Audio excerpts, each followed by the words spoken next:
오늘 행사는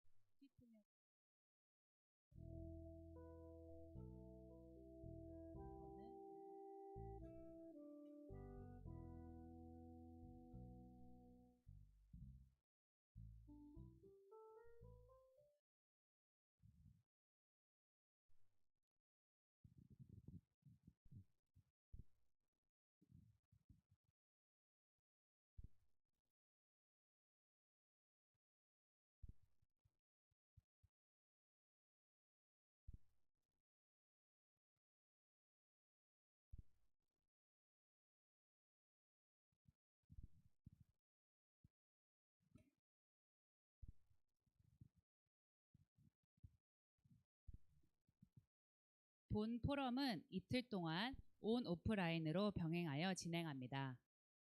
24일 목요일 오늘 1일차에는 개회식과 기조 강연 그리고 세션 1위, 25일 금요일 내일 2일차에는 세션 2가 진행됩니다. 본 행사는 서울특별시 교육청 교육연구정보원 유튜브 채널인 서울쌤TV를 통해 실시간 생중계됩니다. 포럼 자료집은 연구정보원 홈페이지에서 찾아보실 수 있습니다. 안녕하십니까. 2022 서울국제교육포럼 진행을 맡은 구암중학교 교사 강소진입니다.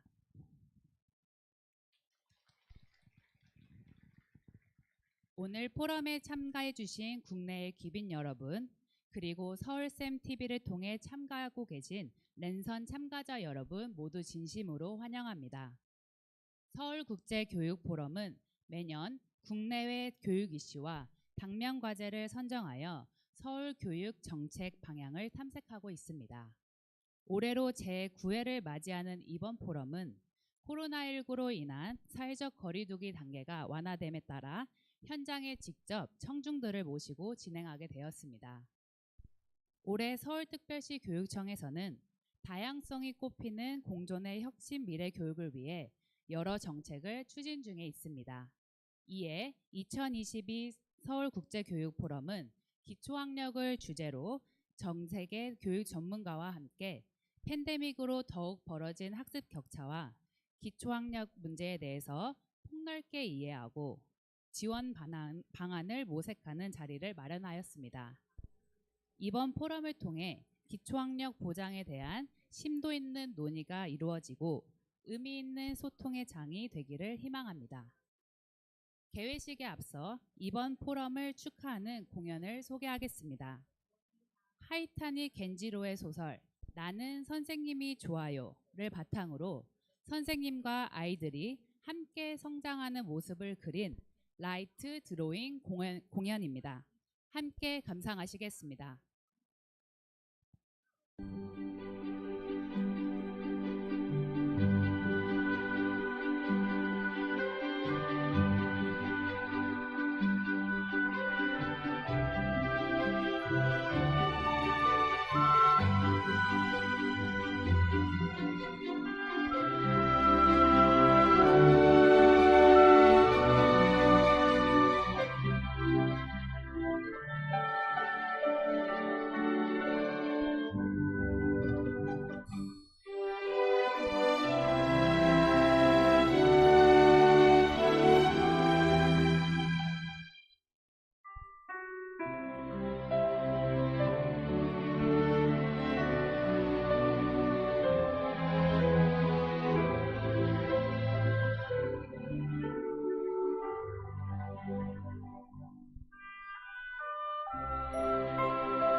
어려운 환경 속에서 곤충에만 관심을 가지던 아이가 자신을 소중한 존재 그 자체로 바라보고 격려하는 선생님과의 교감을 통해 보석 같은 존재로 성장하는 모습 잘 보셨는지요? 가르침과 배움에 대한 잔잔한 that shines like a gem. 오늘 포럼은 강연자의 사정으로 인하여 일부 변경되어 진행될 예정입니다. 너른 양해 부탁드립니다. 그럼 지금부터 권리로서의 배움, 기초학력과 학습 부진에 대한 새로운 이해 2022 서울국제교육포럼을 시작하겠습니다.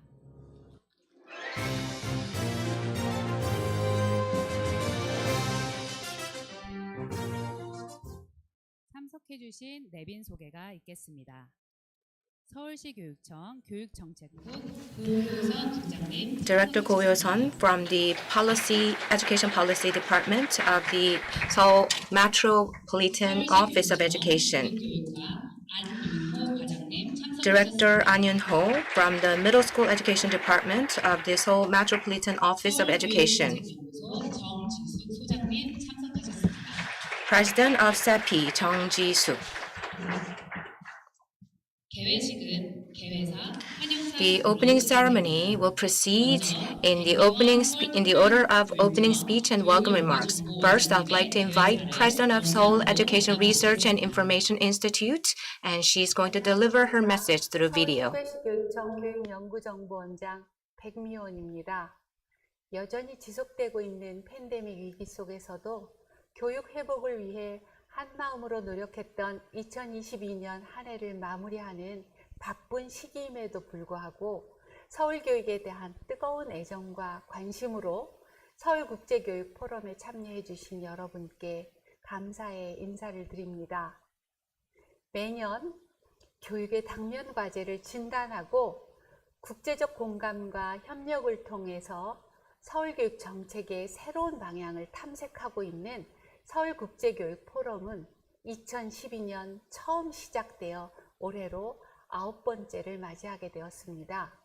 올해는 한국교원대학교와 공동 주최하게 되었고 코로나19로 인해 사회적 거리두기가 완화되면서 3년 만에 국내외 교육 전문가와 서울교육 가족 여러분을 현장에 직접 모시고 온 오프라인으로 병행하여 포럼을 진행할 수 있게 되어 더욱 뜻깊게 생각합니다.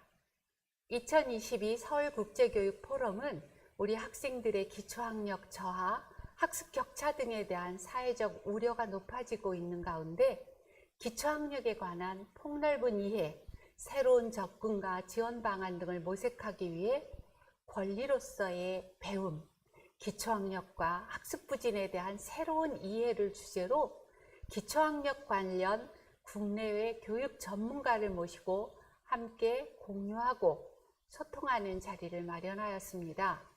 전문적 식견과 해안으로 서울국제교육포럼을 함께 해주신 한국교원대학교 장수명 교수님, 기조 강연을 맡아주신 서울대학교 김동일 교수님과 기초학력에 대한 주제 및 사례 발표를 위해 참여해 주신 미국 렘케 교수님, 일본 기타무라 교수님, 싱가포르 테오탱이 교수님과 카오루 수석교사님, 카나다의 시모스 장학관님과 스타우트 수석님, 좌장을 맡아주신 경인교육대학교 이대식 교수님, 무엇보다도 우리 서울교육 현장에서 학생들을 지도하고 계신 사근초등학교 박수경 선생님과 종암중학교 유미란 선생님께 깊은 감사의 말씀을 드립니다. 아울러 바쁘신 중에도 토론에 참석해 주신 다양성이 꽃피는 공존의 혁신 미래교육을 이끄시는 조희연 교육감님께도 깊은 감사의 인사 말씀을 드립니다. 이틀 동안 진행되는 이번 포럼을 통해 우리는 기초학력에 대한 두 가지 질문에 답을 찾는 여정을 함께 하고자 합니다. 첫째, 기초학력 지원 정책의 세계 동향과 주안점은 무엇인가? 둘째, 기초학력 보장을 위한 지원과 지도의 실제 사례는 어떠한가? 세계 각국의 철학과 지원 정책 동향을 살펴봄으로써 권리로서의 기초학력에 대한 새로운 이해와 탐색의 시간을 갖고 실제 학교 현장에서는 어떻게 실천하고 있는지 등에 대해 주제 발표, 사례 발표 및 토론을 통하여 우리 교육에 대한 성찰과 적용을 위한 시사점을 얻을 수 있는 자리가 되기를 기대합니다. 감사합니다.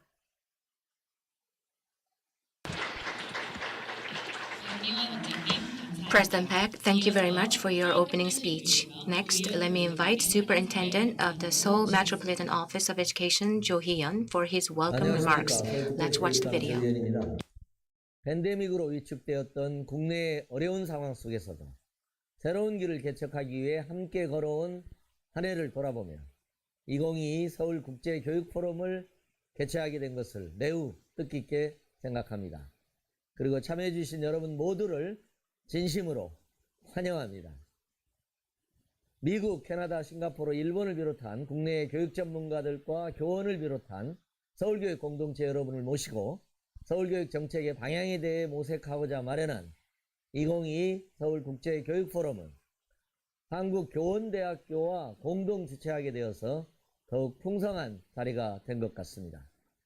이번 포럼은 많은 분들이 관심을 가지고 계시고 우리 교육의 중요한 현안이라고 할 수 있는 권리로서의 배움, 기초학력과 학습 부진에 대한 새로운 이해를 주제로 기초학력에 대한 이론적 연구와 교육정책, 실천적 경험을 공유하고 토론하는 장으로 만들어 가고자 합니다. 서울교육은 지난 8년간 이어온 혁신교육의 토대 위에 다양성이 꼽히는 공존의 교육, 다양성이 꼽히는 공존의 혁신 미래교육을 비전으로 공존교육을 통해 더 질 높은 공교육을 실행해가는 과정 중에 있습니다. 공존의 학교에서는 느린 학생과 빠른 학생, 공을 잘 차는 학생과 수학을 잘하는 학생 등이 함께 어울리며 학교 생활을 통해 공존의 가치를 배우고 누구든지 서울교육 안에서 저마다의 빛깔과 향기로 자신만의 꿈을 마음껏 펼칠 수 있도록 지원하고자 합니다. 학생 각자가 지닌 다양한 재능을 발현하기 위해서는 무엇보다 사회적 삶을 영위하는 데 필요한 기본 역량으로서의 기초학력이 갖추어져야 하며 이는 공존교육의 근간이라고 생각합니다. 코로나19 팬데믹을 겪으면서 기초학력이 저하되고 학습 결손이 심화되었다는 수치와 자료 등이 연일 보도된 바가 있습니다. 그래서 학생들의 학력 저하를 우려하는 목소리도 최근 높아지고 있습니다. 이제 우리는 기존 추격산업화 시대 근대 국민교육의 관점에서가 아니라 한 사람 한 사람의 배울 권리로서 기초학력을 바라보아야 한다고 생각합니다. 배워서 익히고 깨닫는 과정은 사람이 사람답게 살아가게 하는 필수 요소이며 기초학력은 우리 학생들이 사람답게 살아갈 수 있도록 만들어주는 밑바탕이라고 생각합니다.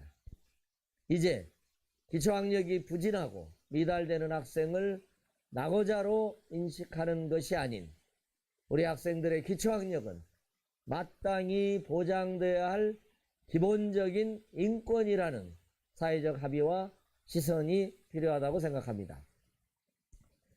여전히 우리 사회는 학력을 중시하는 사회입니다.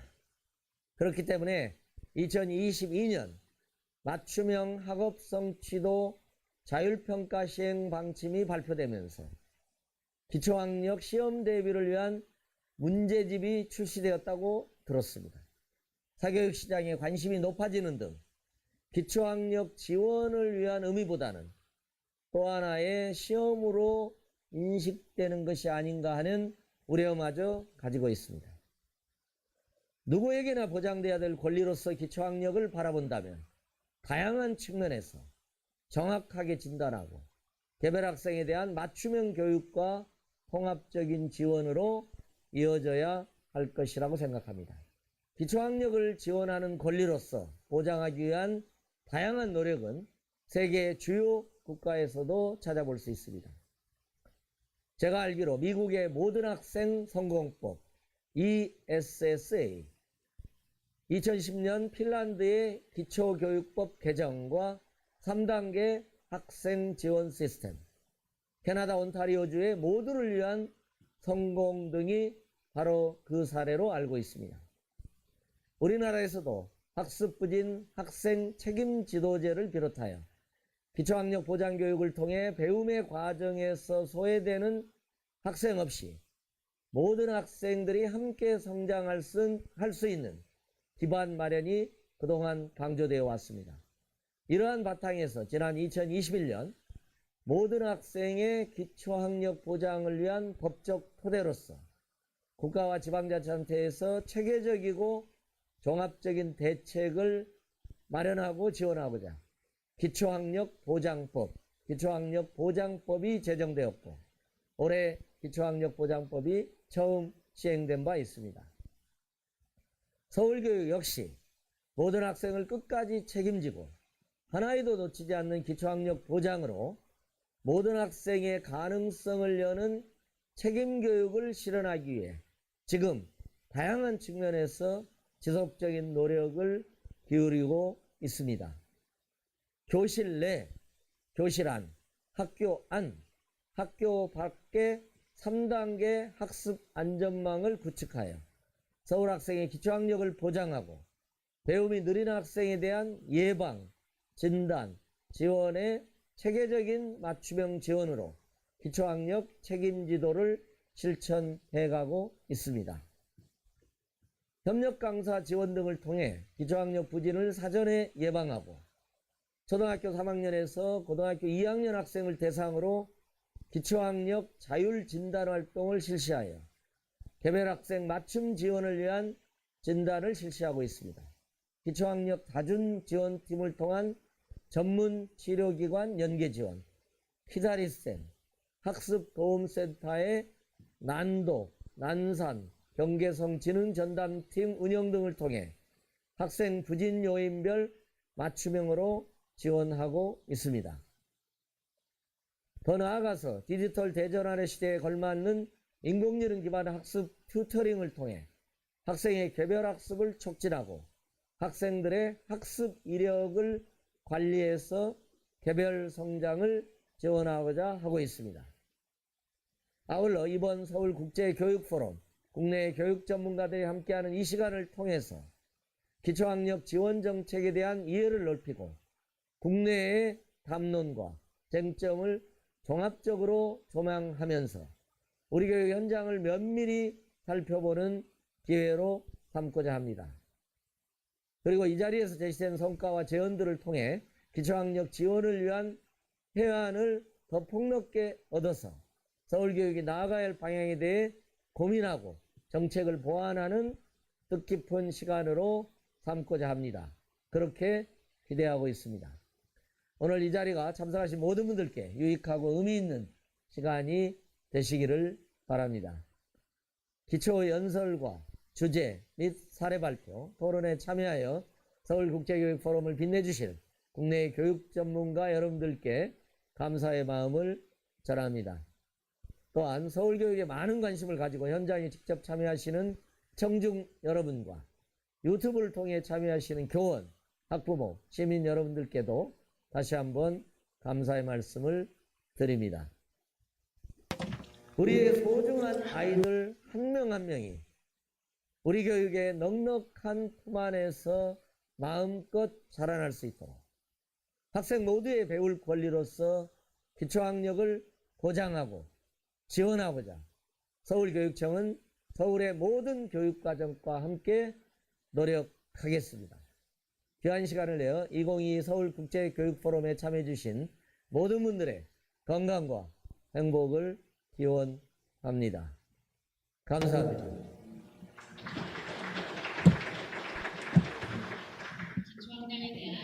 Superintendent Hyun Cho, thank you so much for sharing your insight on basic academic skills through delivering your welcoming remarks. Coming up next is the keynote speech. And we are going to discuss the understanding and providing support for the acquisition of basic academic skills. The message will be delivered by Professor Dae-sik Lee of Kyungin National University of Education.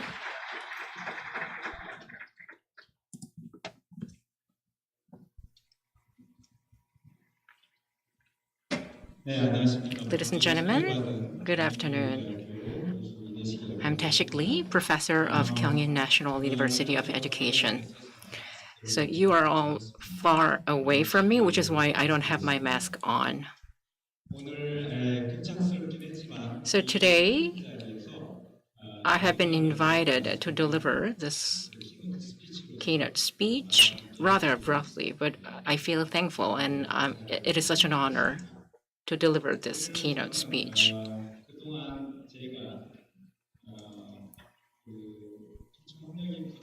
Today,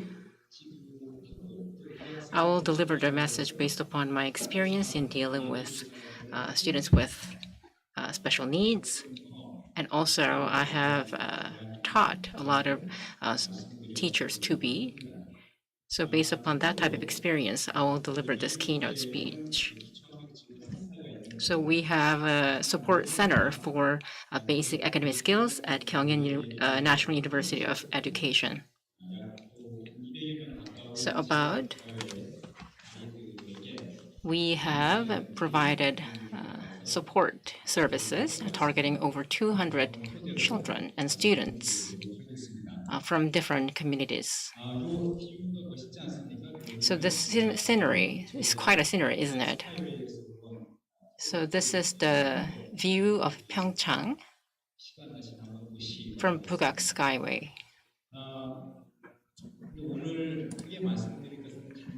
So this is the table of contents. And I will brief you on the transition that we have gone through and the current status and also directions that I suggest. So let's take a look at the transition and situational analysis of Korea's policy and on basic academic skills. I suppose all of you are quite familiar with this transition.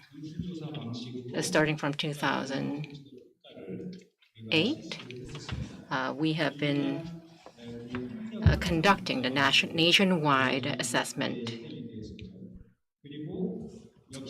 And also, so the Seoul metropolitan city spearheaded the effort in this regard. And also, we launched a comprehensive learning clinic center as well.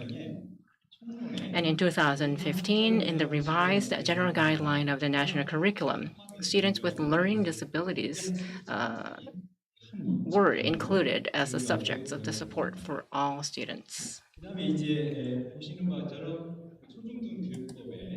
And also, Article 28 of the Primary Secondary Education Act, it included the support for students with learning difficulties. And if you take a look at this part, City of Gwacheon enacted an ordinance to support students with dyslexia. And that effort was followed by the offices of education in 17 cities and provinces. And in 2017, so primary schools were not included as the subject of the National Academic Achievement Assessment. And the co-teaching was introduced in 2018.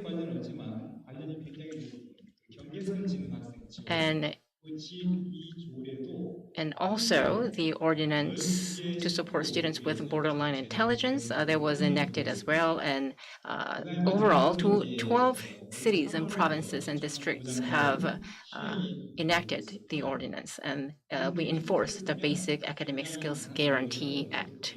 So as you can see, the government has done so much in this regard. If you take a look at the current status of the deficiency rate of basic academic skills, the figures have gone up dramatically.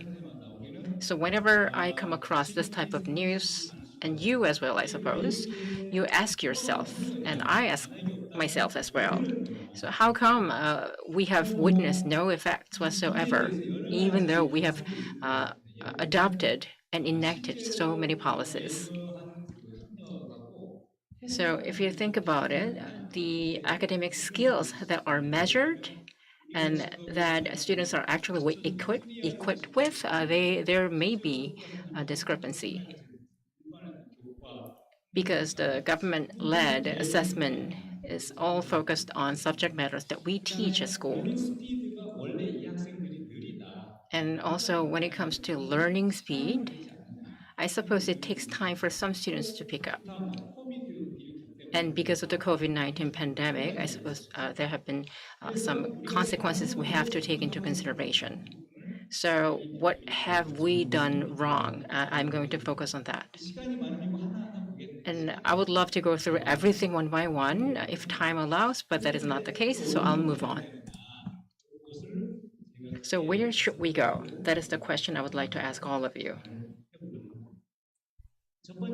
Number one, philosophy and belief. And I suppose these two factors have been highlighted by many speakers.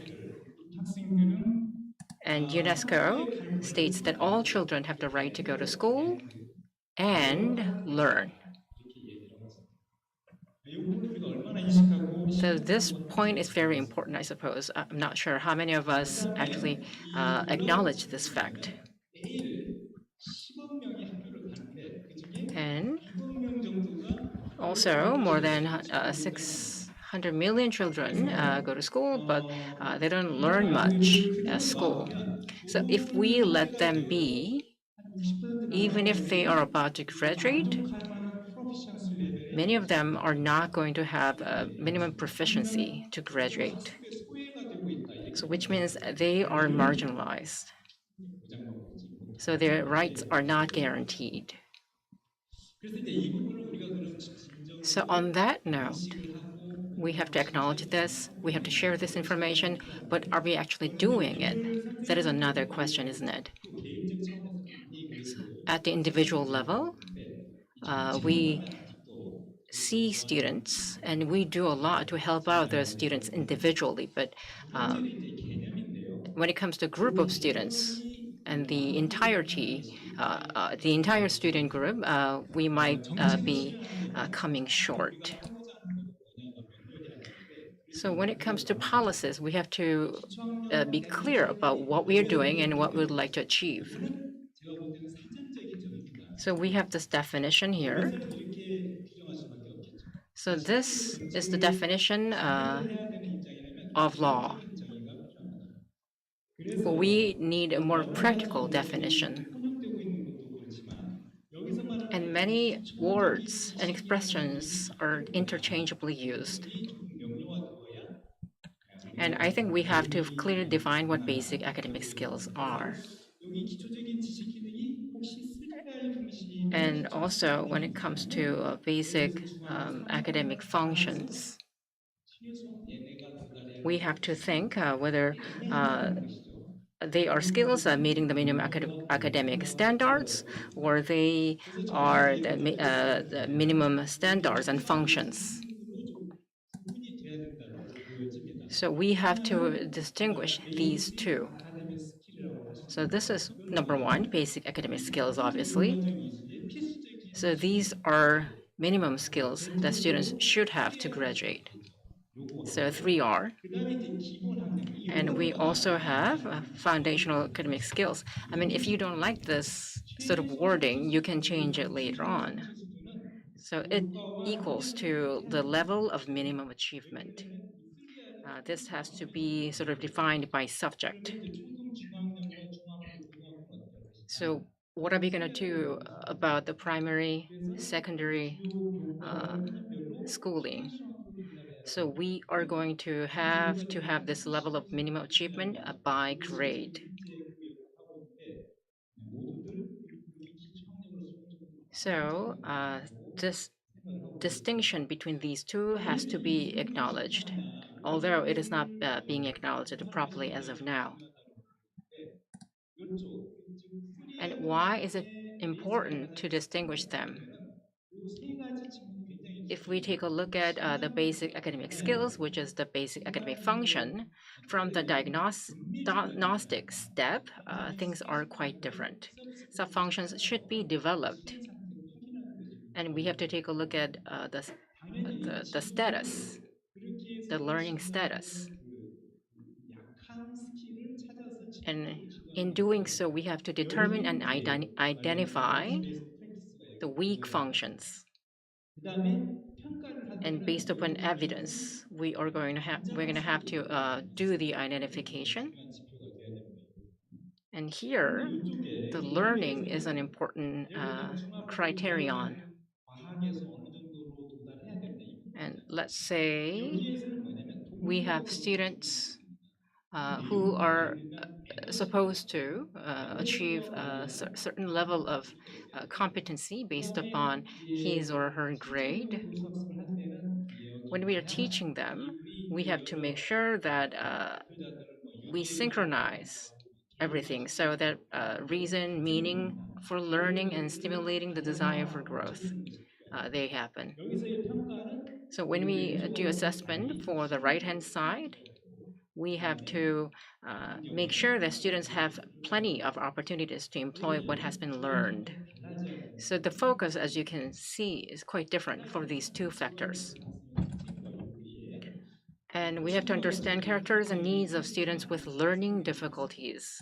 We have many different of students at risk of becoming marginalized. If we leave them be, then they are going to be marginalized ultimately. So if you take a look at the characteristics of these students, their needs are different, diverse, complicated, and challenging to meet. So there's no silver bullet solution when it comes to dealing with these students. Even if that's the case, we can take a look at the common needs for support.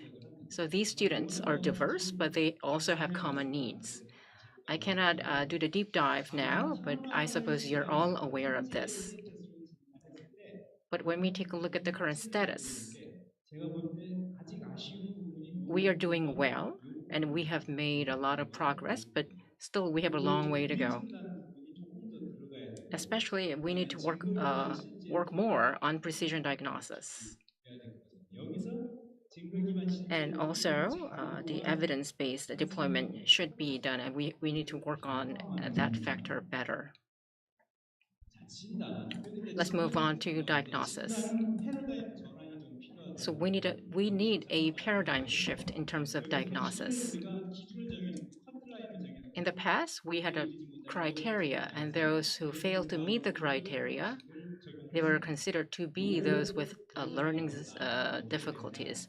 But this approach is no longer relevant. Rather, we need to focus on certain factors, certain elements, so that we can identify students' weak points, and we focus on those factors so that students can ultimately achieve and go further. As I mentioned before, we need to take a look at basic learning skills and foundational academic skills. So when it comes to basic academic skills, we can utilize 3D 2E1L strategy. So it is important to identify critical sub-skills. And it is quite difficult, and we have experienced some difficulty in identifying these sub-skills. And after the diagnosis is done, we can then come up with or design a plan to help out students in need. So 2E refers to explicitness and evidence-based practices. And 1L is fundamental, learning fundamental. Let's take a look at 3D first.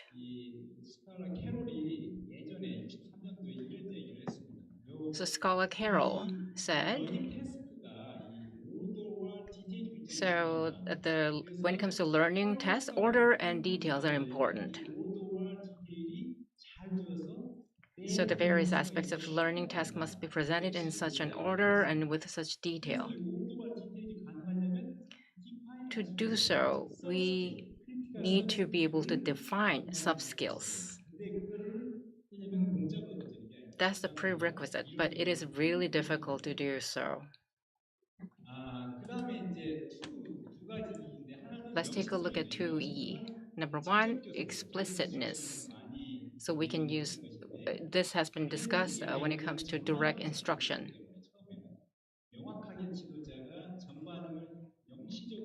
So it is important for teachers to lay out these factors.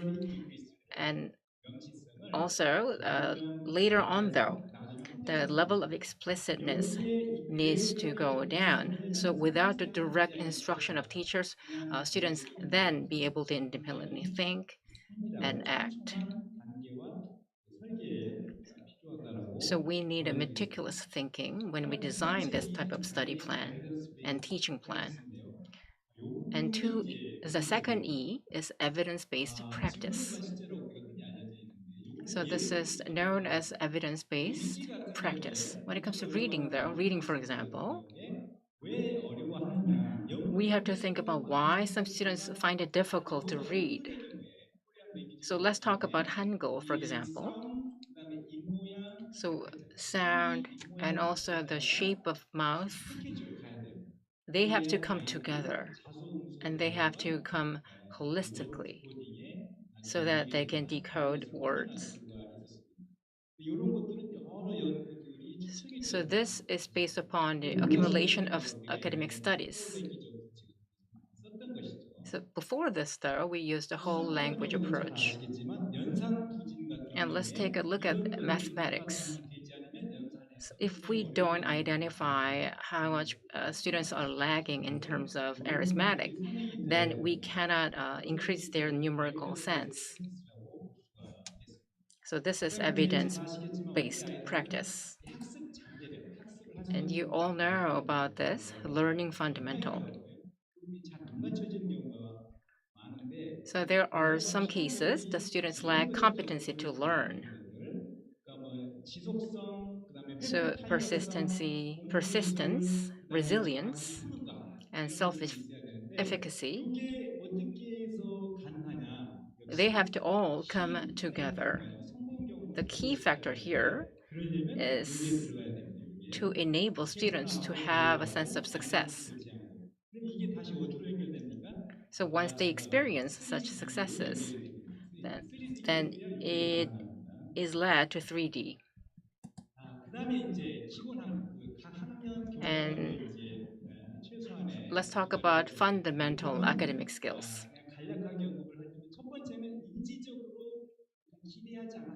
So the first thing is about some element of surprise that people didn't think of or students didn't even foresee.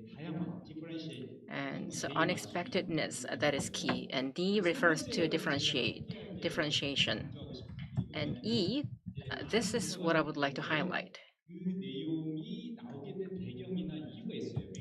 And when we teach students, that content the students should be able to relate to.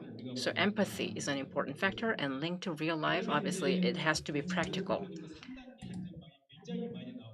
So many of you have included a three-tiered safety net and include this to your lecture and presentations. So I would like to talk about this as well. Teachers talk about how difficult it is to actually guarantee this based upon the circumstances they are in. If we are to provide individualized instruction, we need imagination. In doing so, we will be able to do the in-class support.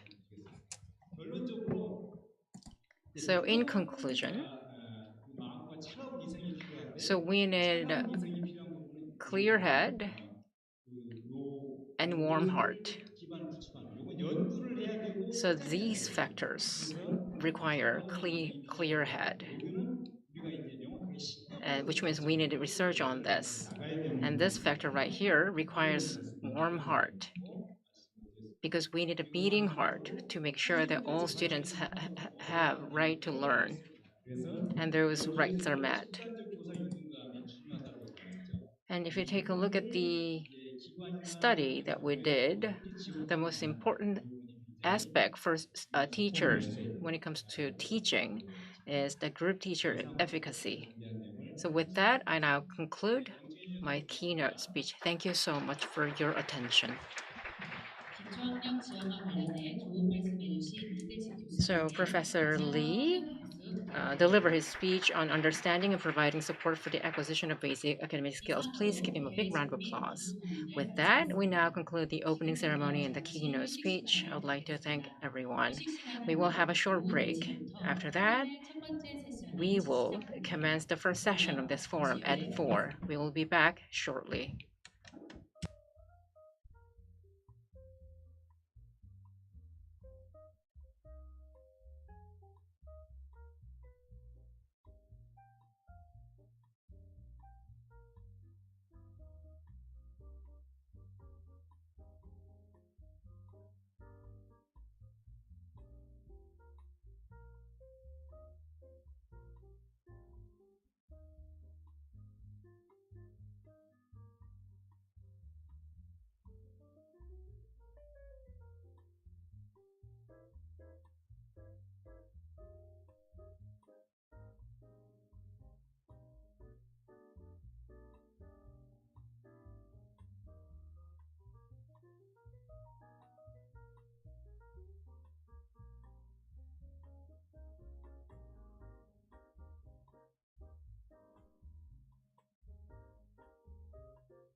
안녕하세요. Very nice meeting you. 여러분 만나서 반갑습니다. 먼저 저는 오늘 이렇게 저를 초청해 주신 주최 측에 감사 말씀드립니다. 굉장히 중요한 포럼에 참여하게 되어 영광입니다. 모든 참가자분들께도 감사드립니다. 이렇게 함께해 주셔서 감사드립니다. 온라인 그리고 오프라인으로 참석해 주셔서 감사드립니다. 제 발표 전에 제가 이런 말씀 드리고 싶습니다. 정말 많은 슬라이드를 제가 준비했는데요. 슬라이드 하나하나 다 검토하면서 발표하지는 않겠습니다. 제가 발표를 간략하게 하더라도 제가 나눠드린 슬라이드를 쭉 살펴보시길 바라고요. 또 하나는 제 발표는 제가 준비한 자료와는 조금 다른 것 같습니다. 기본적으로는 동일한 내용인데요. 저는 특별한 학습 지원 교육 부분에 있어서 전문성을 가지고 있고 또 사회적인 그런 부분에 있어서도 전문성을 가지고 있습니다. 그래서 저는 이러한 학습 부진 또는 학습의 장애, 어려움을 가지고 있는 그런 학생들뿐만 아니라 기본적으로 취약한 학생들까지 함께 포함을 해서 제 발표를 드리도록 하겠습니다. 그렇기 때문에 단순히 그런 특수교육 아동뿐만 아니라 좀 더 폭넓은 포용적인 차원에서 제 발표를 하고자 합니다. 제 발표는 기본적으로 두 개의 이슈를 다루게 될 텐데요. 첫 번째는 새로운 기초학력이 무엇인가? 새로운 기초학력을 어떤 것을 학생들이 획득을 해야 될까? 이 21세기에 필요한 것은 무엇인가를 중심으로 말씀드리겠고요. 사실 결론부터 먼저 말씀드릴 수 있습니다. 21세기 새로운 기초학력은요. 우리가 지금까지 배워온 것과는 다르다라는 말씀을 드리고 싶습니다. 20년, 30년 전에 우리가 수립한 기초학력과는 다릅니다. 이런 우리가 알고 있는 기초학력이라고 하는 것은 한 50년이 된 오래된 것이죠. 저도 40년 전에는 학생이었습니다. 그때는 정말 기본적인 그런 기초학력에 대한 이야기를 나누고 그것을 배우기 위해 노력했는데요. 21세기에는 그 이상의 것이 필요합니다.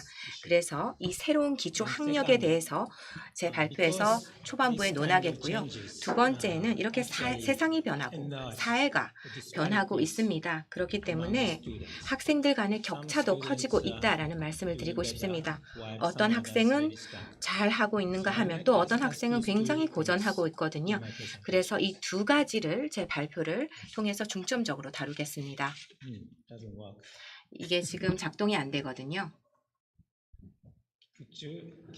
누가 좀 도와주시겠습니까? 제가 이거 눌러도 넘어가지 않는데요. 이제 되네요.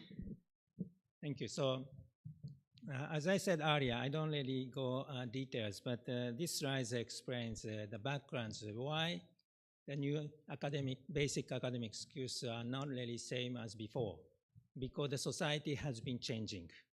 Okay.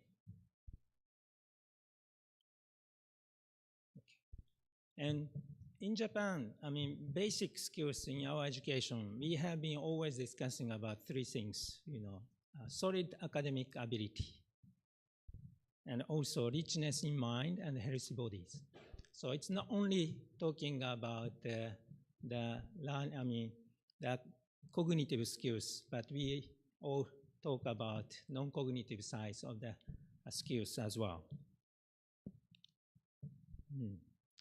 And sorry, maybe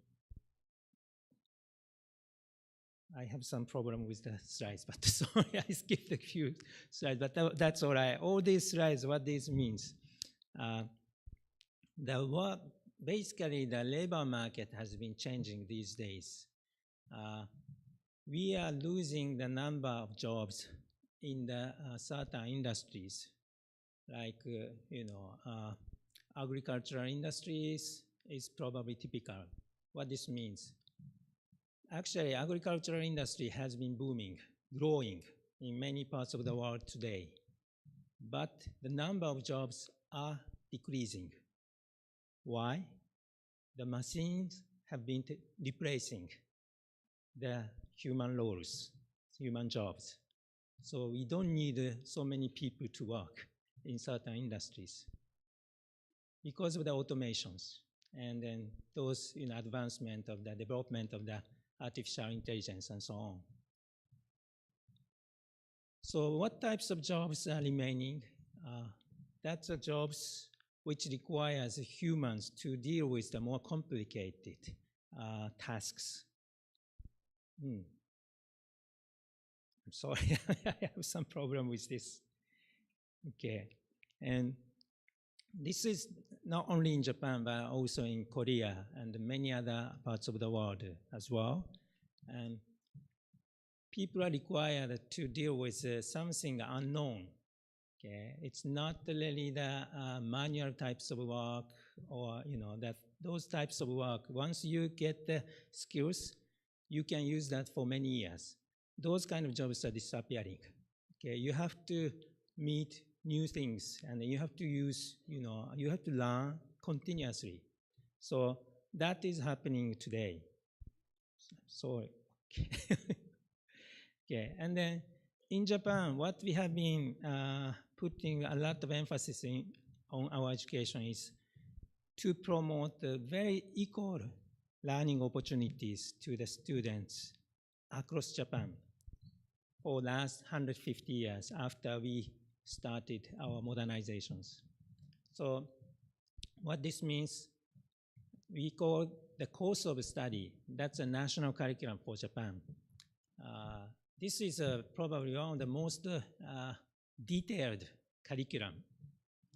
Detailed means, in our national curriculum, it's very explicit what we have to teach. And then our textbooks have to be approved by the government.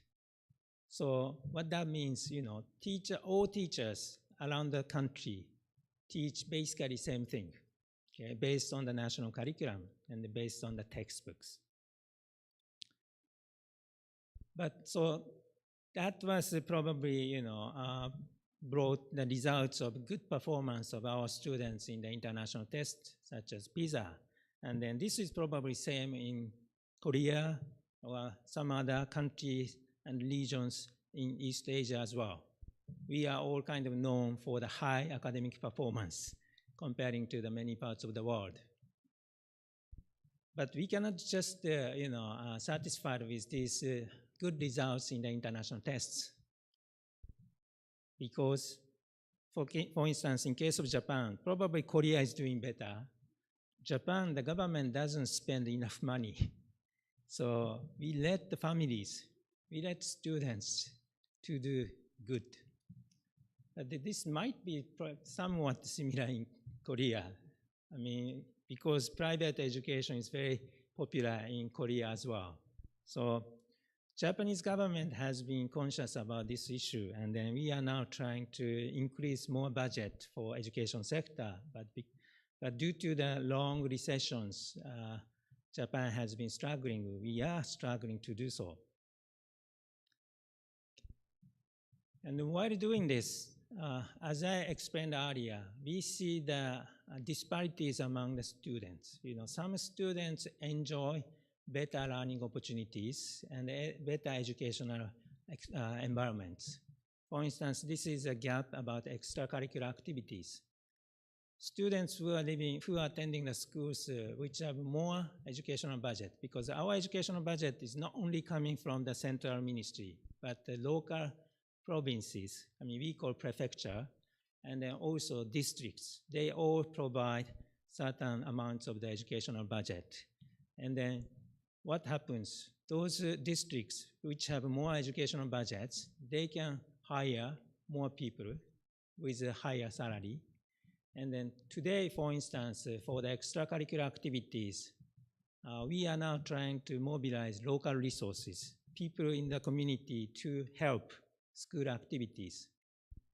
But what is happening? Some districts, for this purpose, the Central Ministry of Education provided budget to the prefecture and districts. But some districts which have more money, they can add on the amount for the salary for the people to work with the school. So what happens? Such district, you can easily find the people to help the schools, while some other schools, they struggle because they don't have enough budget to add on. So they, you can easily imagine, people to come to school to help is very difficult, because unless that's full-time jobs. When we say that mobilizing local resources, we are basically asking them to particularly help for the extracurricular activities and also the support to the students who have academically challenging conditions. So after the class, there are some lessons for such students to get. But those are just the 2-3 hours per day we need. So who can really work on this? If you don't give a high salary for this, it's very difficult to find. Or some districts are quite fortunate because there are, for instance, universities. This applies to the district I teach. I teach at the University of Tokyo, which is located in the very middle of the Tokyo. And in our districts, there are more than 10 universities. So what they can do, they can ask university students to come to school after the class, then help students. If you don't have such universities around, what can we do? They really struggle to do. So these, and then, there have been a lot of evidences we have for proving that there have been the disparities in academic learning among the students. Sorry, I have been struggling. Okay, and particularly, due to the socioeconomic backgrounds of the students affect this phenomena. And then what I concern about, this is another issue. I don't have enough time, so I skip this, but this is another issue of the gender. Gender disparity is also important. So it's not only socioeconomic disparities, but also gender disparity. Unfortunately, I don't have enough time to talk about this, but somehow slides may want me to talk, because they don't go on. Now they move on. Okay. And here's another important issue, which was actually kind of emphasized in the keynote speech by Professor Lee about the importance of looking at the issue of empathy.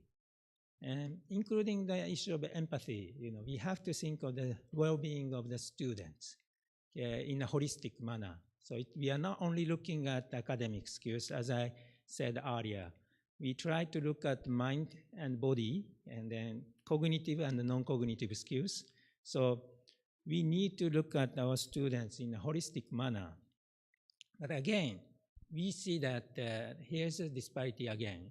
Those students who are more fortunate in terms of socioeconomic status, they are really doing better. But at the same time, generally speaking, it seems to be some problem with the students in Korea as well as Japan. Our students perform very good in the international tests, as I mentioned earlier, but their life satisfaction is not enough. Actually, very low satisfactory rate. So, we have some problems we have to think of. And this problem has been accelerated due to the COVID-19. All these slides are talking about how we responded to the COVID-19, and then we have closed our schools, and then there have been very difficult times. And what happens, for instance, we saw the decline of the physical assessment test, students had to stay home and they lost the opportunity to do exercise. So it has been quite obvious that physically it has been affected. But at the same time, if we try to look at some positive side of or at least something good or better with the situation of the COVID-19, in fact, Japan had accelerated the process of distributing the ICT devices to the students. The Ministry of Education had a plan to provide the digital device to all students by 2025. That was the original plan. But by now, all the primary school students and most of the junior high school students, they have digital devices. And high school students, we are still in the process of providing, but eventually that will happen. So the government plan to do so by 2025, but it's called the Giga School concept. This was actually, we could accelerate the process of distributing it. So that's the kind of only thing I can say something good about this situation with COVID. But even providing the digital devices, we see the problems because some of the families, they don't have enough internet accesses. So students with certain socioeconomic backgrounds, they really struggled. And again, same thing for the schools in a district with more educational budget, they could really develop online teaching materials so quickly, while some districts and prefectures really struggle to do so. So we see the gaps among the districts, and then that eventually become the gaps between the students. Okay. And also, because of the COVID-19, we had to close the school. So there are problems because some students were abused at home. So school was actually the safeguard for the kids who had problems with his or her families, but they couldn't come to school. Or they couldn't. It's not only abuse, but another type of abuse. I mean, some kids couldn't have necessarily nutritious intaking because they couldn't have school lunch. I mean, school lunch was very important for some students who were abused at home.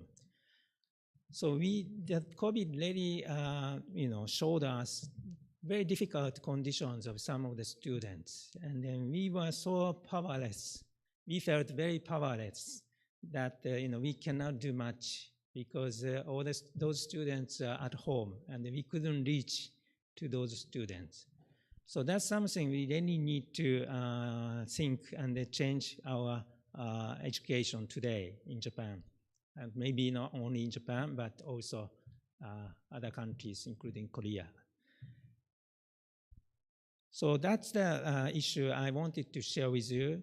But what we can do now, I just would like to, before finishing my presentation, I'd like to talk a little bit about how the education should be for future.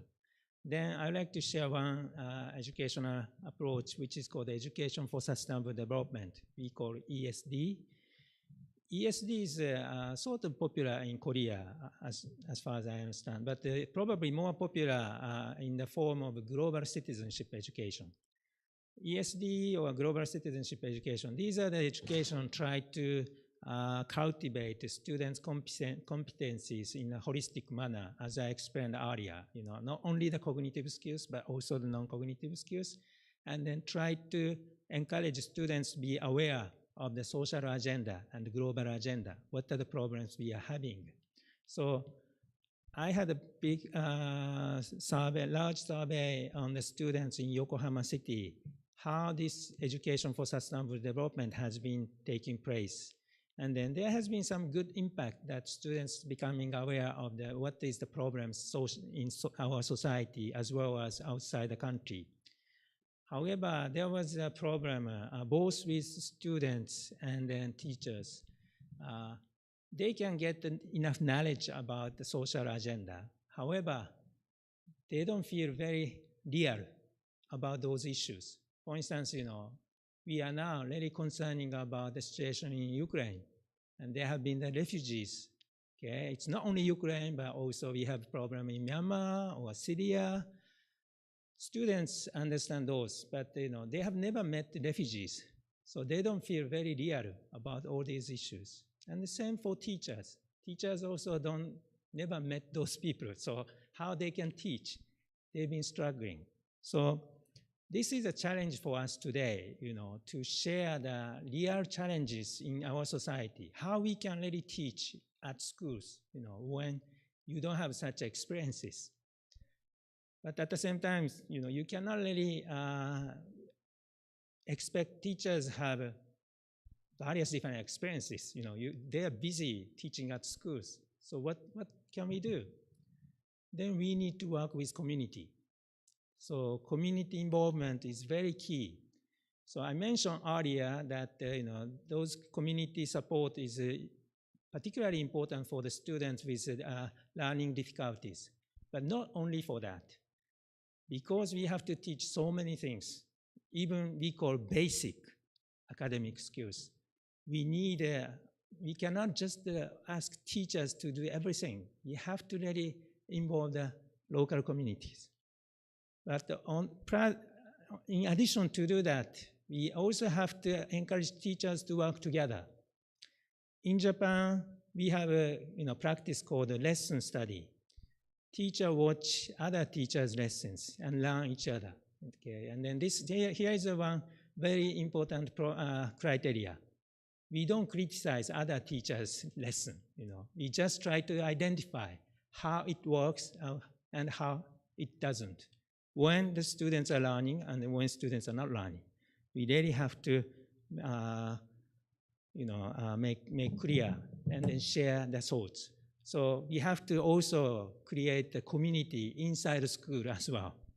So we need to work with community, but also we have to create a community inside school between teachers and also between students and teachers. So the COVID-19 is very sad tragedy to all of us, but at the same time, this situation really revealed us what are the challenges, what are the problems we are facing. So I hope we can discuss further about based on our experiences, and then what should be the new basic academic skills we really have to expect the students to acquire.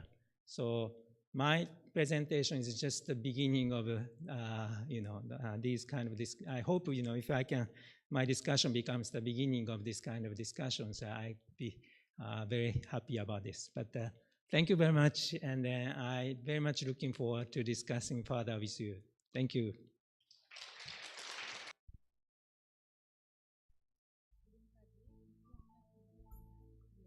So far, Professor Yuto Kitamura made a presentation about new challenges and opportunities for new academic skills. Coming up next is the second session of this afternoon. So we will invite Tang Wee Theo, a professor of National Institute of Education in Singapore.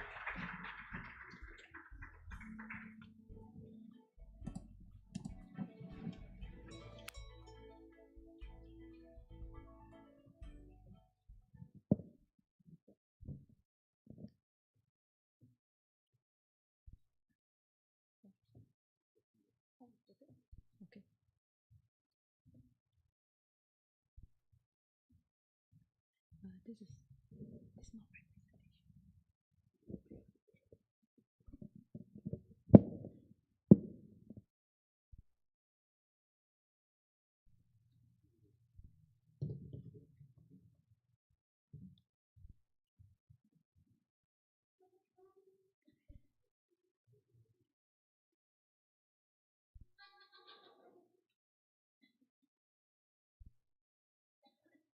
Okay, good afternoon, colleagues. 안녕하세요.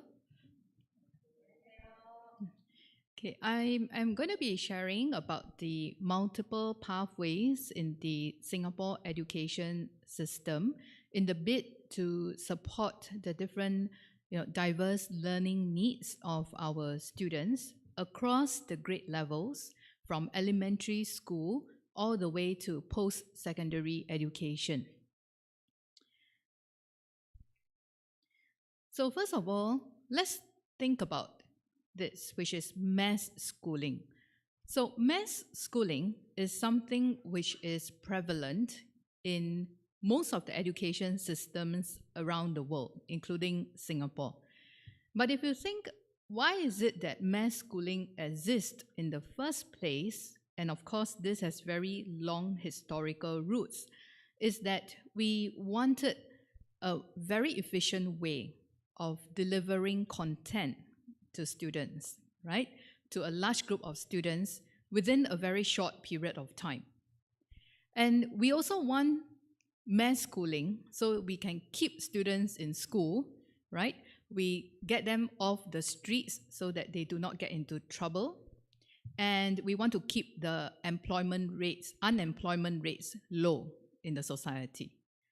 So those are the reasons, historically, why we put students through schooling for many, many years. And we do it in a large room like this, right? So that we can do it efficiently.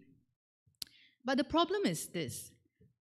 The education system and the society has become more and more complex, right? The world has become messier, and many economies around the world are saying we want to undergo economic transformation, and hence many things are moving at a very, very fast pace.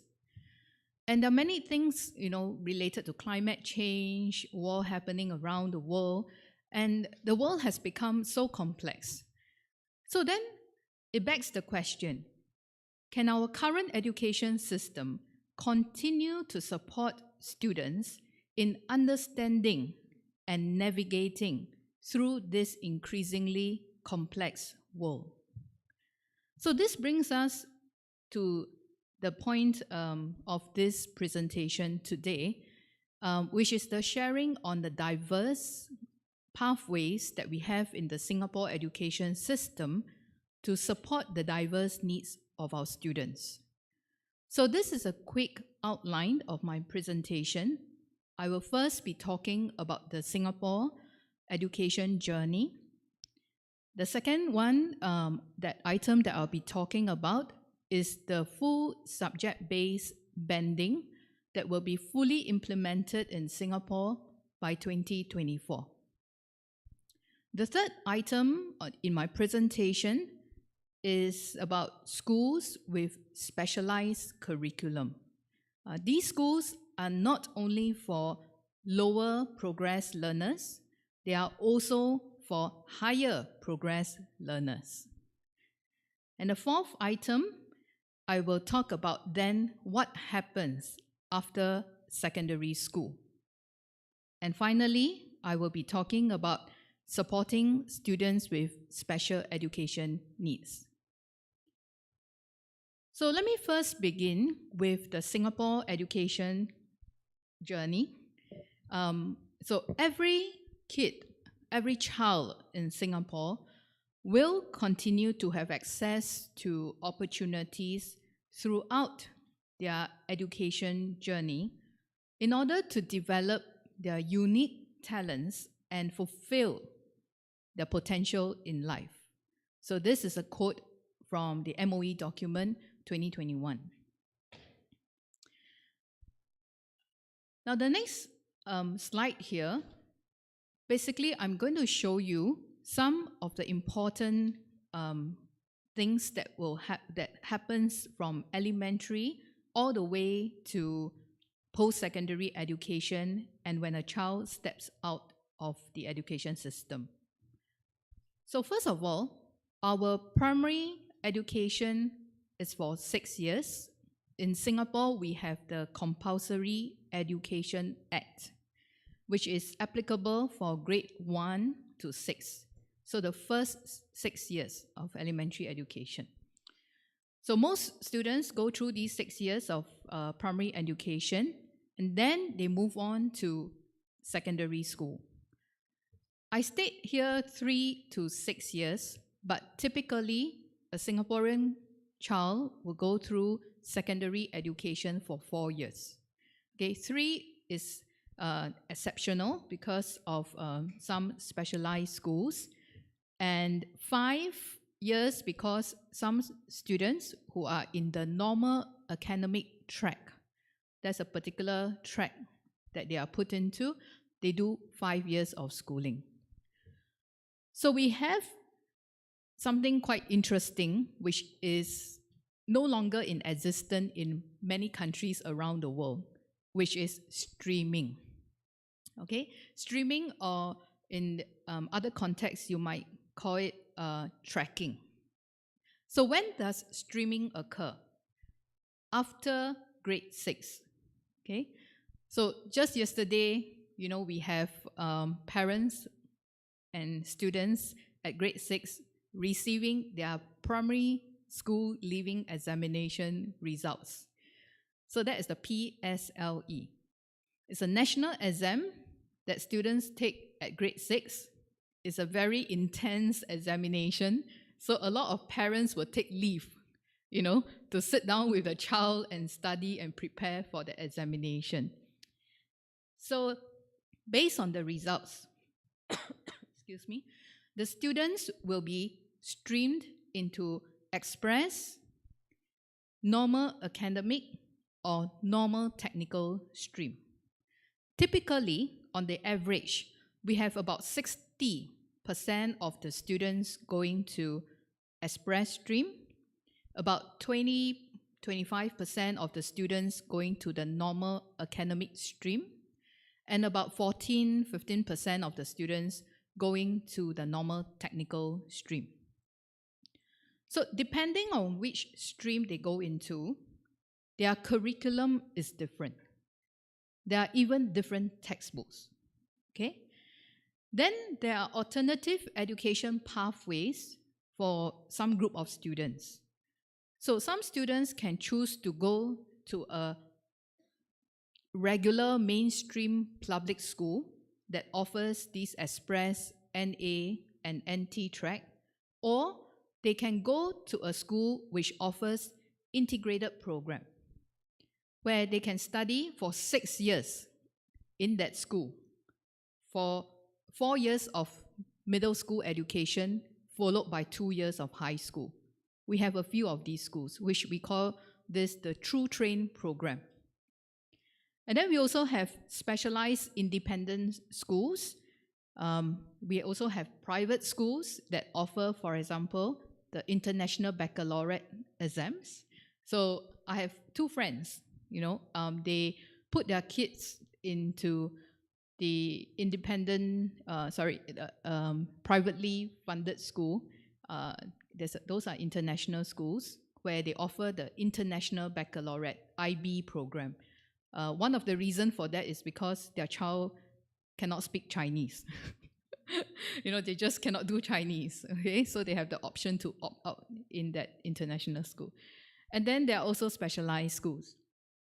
In the post-secondary education, once they graduate from secondary school, they can go to junior colleges and then followed by university, or they can go to polytechnics and the Institute of Technical Education, which provide more technical vocational education. Okay? And then, even if they leave the system, they leave the university, we still have continuing education and training. So there are, money, there's actually money given to us as Singaporeans where we can use this money to take up courses and continually upgrade our knowledge and skills in, specific areas. So this picture here basically shows a very complicated multiple pathways of a child after finishing primary school. There are just so many options. So to be very honest with you, many parents in Singapore, even if they are highly educated, they get lost in here. After primary school exam, PSLE exam, they receive the results. The next question is, where do we go? What are the different options? And then they get very, very confused, and they don't even know what are some of the different curriculum that's offered by the different schools. Because there could be the Cambridge exams, right? The GCE Cambridge exam. There could be IB, International Baccalaureate, or if the child goes to NUS High School, that will be the advanced placement, which is the American system. So there's a lot of different variety. So what makes this even more confusing is that lateral transfers are possible.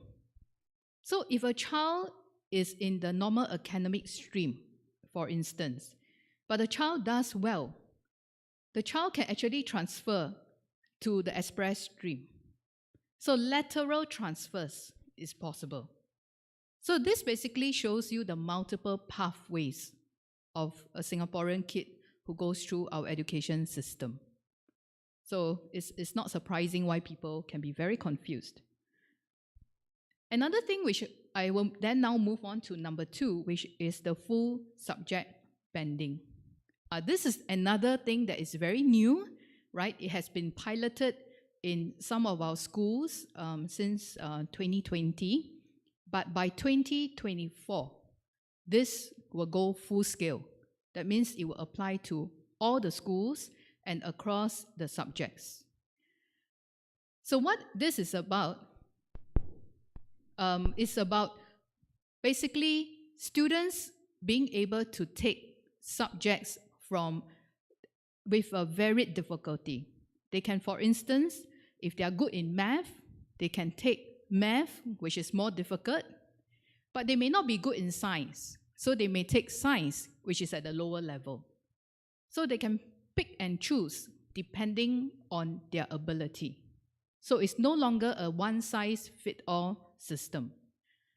So in order to explain this very complex full SBB, I will now play the video, which is from the Ministry of Education, to give you a big picture understanding of what this is about.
Okay, so just to highlight a few things about the full SBB, prior to SBB, which is the subject-based banding, as I mentioned earlier, we have the streaming system. So it was introduced in 1981, and the reason why it was introduced was to reduce the school dropout rate. Now, one of the interesting things about Singapore is that our school dropout rate, can you guess what is the percentage of our students who will drop out of school? 3%? Okay, actually less than 1%. Yeah, so we have a very low school dropout rate, and oftentimes it has been, attributed to this streaming system. But of course, it is much more complex than that. It's not just the streaming policy, but also with multiple supports that is coming from all over the place. So what happens in this streaming is that when a child is put into the express stream, the child will take all subjects at the express level. And the child is put in the normal stream, the child will take all the subjects at the normal acad or normal technical level.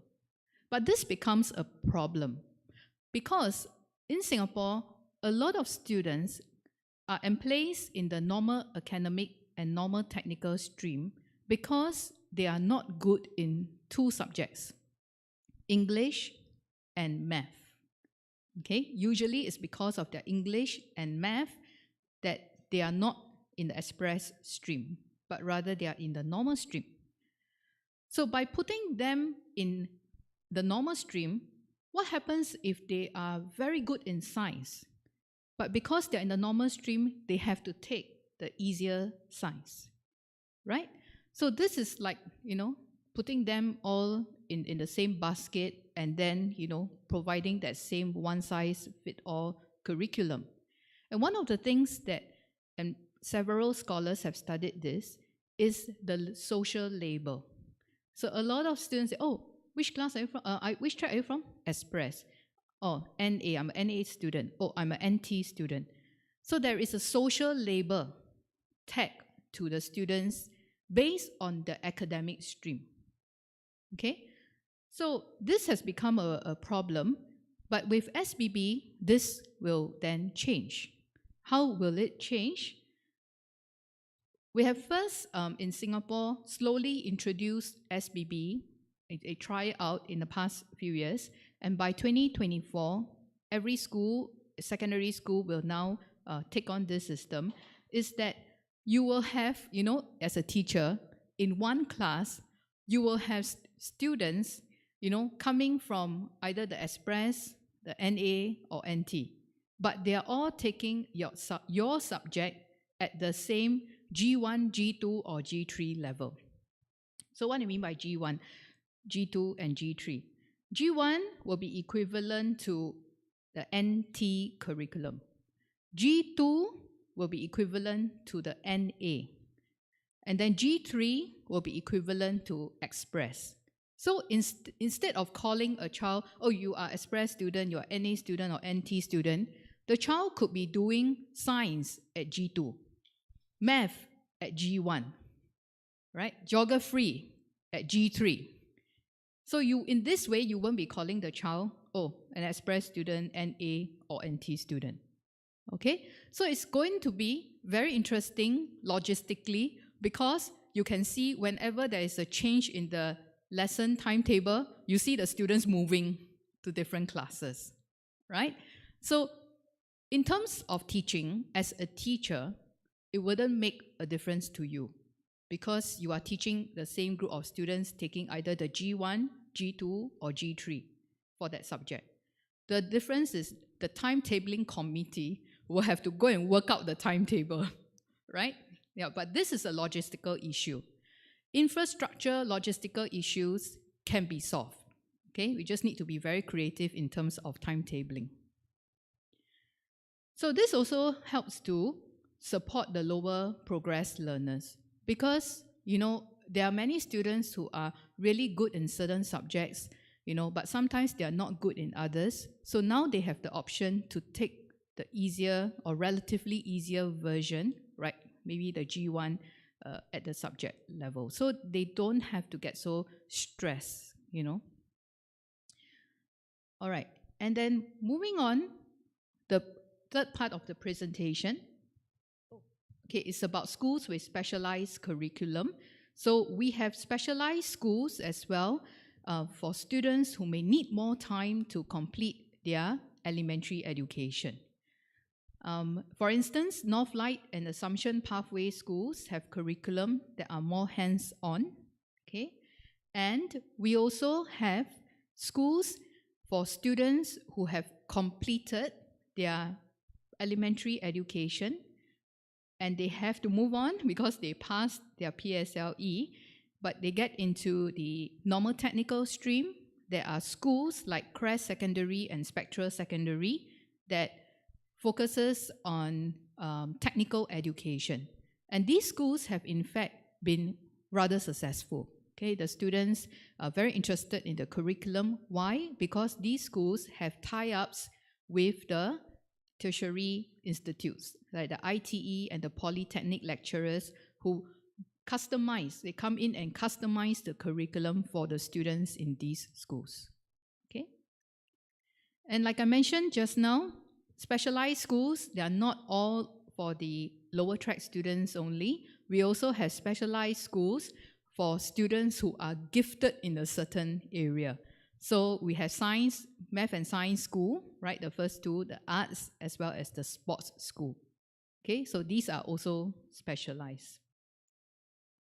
I will go through, sorry, I'll just click this a bit faster so that, because I ran out of time. I will talk about the last one, which is special needs education. So we do have increasing number of students who have been diagnosed with special education needs. I understand that in different countries, there are different ways of identifying what you consider as special needs. In our context, these are some of the examples of SEN, and these are some examples of when a child may be identified as having a special education need. And for these students, there in Singapore, we have the Special Education Curriculum Framework that was introduced in 2012, designed to support students with severe special education needs in special needs school. And these are the 7 core areas of learning domains that are focused on when providing the special needs education. So we also have customized curriculum that's offered in special education needs school, as well as national curriculum for them. Okay, so they could be in a specialized school with their own customized curriculum, or these students can also be in a specialized school but taking the national curriculum and national exams. Okay, so these are just some examples of the kind of support that is provided in special needs school, in the mainstream public school, because we have an inclusive system, as well as in the secondary school. So in the interest of time, I will not go through every point, okay? But the slide is available in the book. Right. I'm going to just go to the conclusion slide here to just highlight 3 important points in my presentation. The first one is this very important new thing that is currently in our education landscape, which is the full SBB. The second one is that we have an education system that provides alternative pathways for students, not only the lower progress learners, but also those who are high progress learners. And finally, we also have multiple kinds of support for students in the mainstream as well as in the special schools. So with that, I end my presentation. Thank you very much, everyone.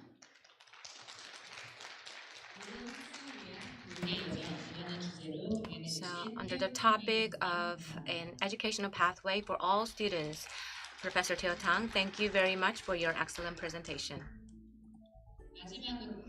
Last but not least,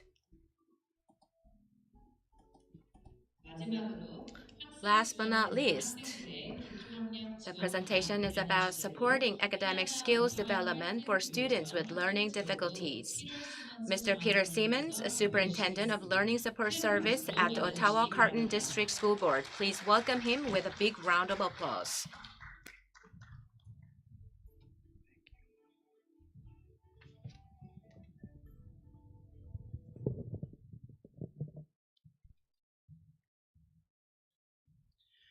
Thank you very much, and a special thank you to the conference organizers who invited us to participate in the conference these couple of days. I have to say, my heart was truly warmed by the first few speakers that we've had today. I've heard our Master of Ceremonies talk about relationships and the importance of relationships between educators and students. The keynote speaker talking about empathy And one of the big pieces of work that we're doing in the Ottawa-Carleton District School Board is around social emotional learning and the importance of connecting those two towards students' academic success, but also student well-being overall. We talk about, for many students, school as being a protective factor, but we also have to be keenly aware that for many students, school is also a risk factor. And I think by bringing together elements of empathy and learning to work together and relationships and taking that kind of approach to supporting students, we will have fewer and fewer students who look to school as a risk or a threat to them as people. So just truly moved by the speakers that we've had so far. So thank you for that. Today, I want to give a little bit of a talk about what we are doing in the Ottawa-Carleton District School Board and the context that we live in Ontario, in Canada. We have, I hope to cover a little bit of the overall political structure just to give you an idea of what the constraints and the systems are that we work with in the Ottawa-Carleton District School Board, but also how these different levels of governance structures move us toward a philosophy of inclusion. And then at the district level, what we do as staff at the district level to help support this notion of inclusion, supporting students with special education needs, supporting students who struggle with basic academic success, academic skills rather, in the regular classroom, in inclusive settings. So in Ontario, we have a provincial government and a Ministry of Education, and you'll hear me refer to them as the government or the ministry as I get caught up in the various acronyms that we use every day in education in Ontario. Beneath those people, we have an elected Board of Trustees, and the Board of Trustees' main job is to set capital P policies for us to implement as a district. So they take the government direction and set policy direction for our district, which is then directed to us as staff to come up with procedures and programs and services to meet the various demands that the Board of Trustees place upon us.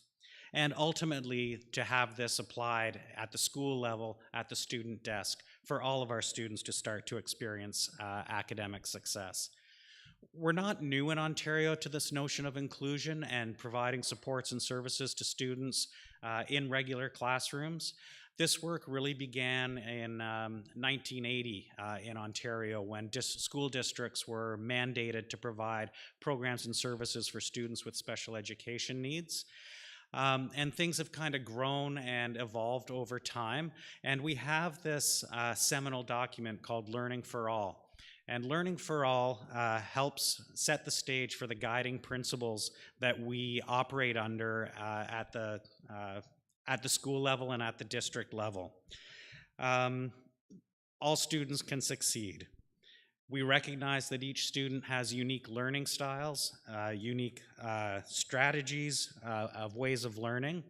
We expect our educators to choose instructional strategies that meet the needs of students in their classrooms and provide tasks that provide multiple points of entry, as well as multiple points for students to demonstrate their learning so that we get a real accurate representation of students and help ensure that they're supported in the proper ways that we need them to be supported to experience success in the regular classroom.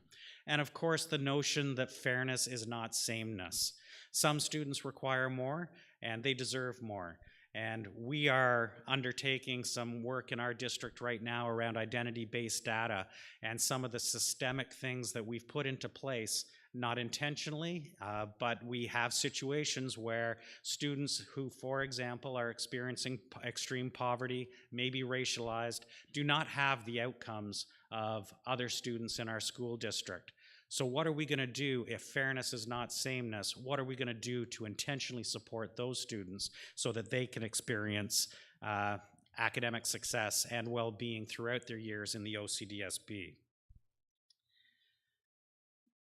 As I mentioned, we do have a Board of Trustees that's elected at the local level, and they have stipulated to us what our special education policy is going to be. So they require us as educators to consider the whole child, to making sure that we understand everything about them in order to develop programs and strategies that will help them experience success.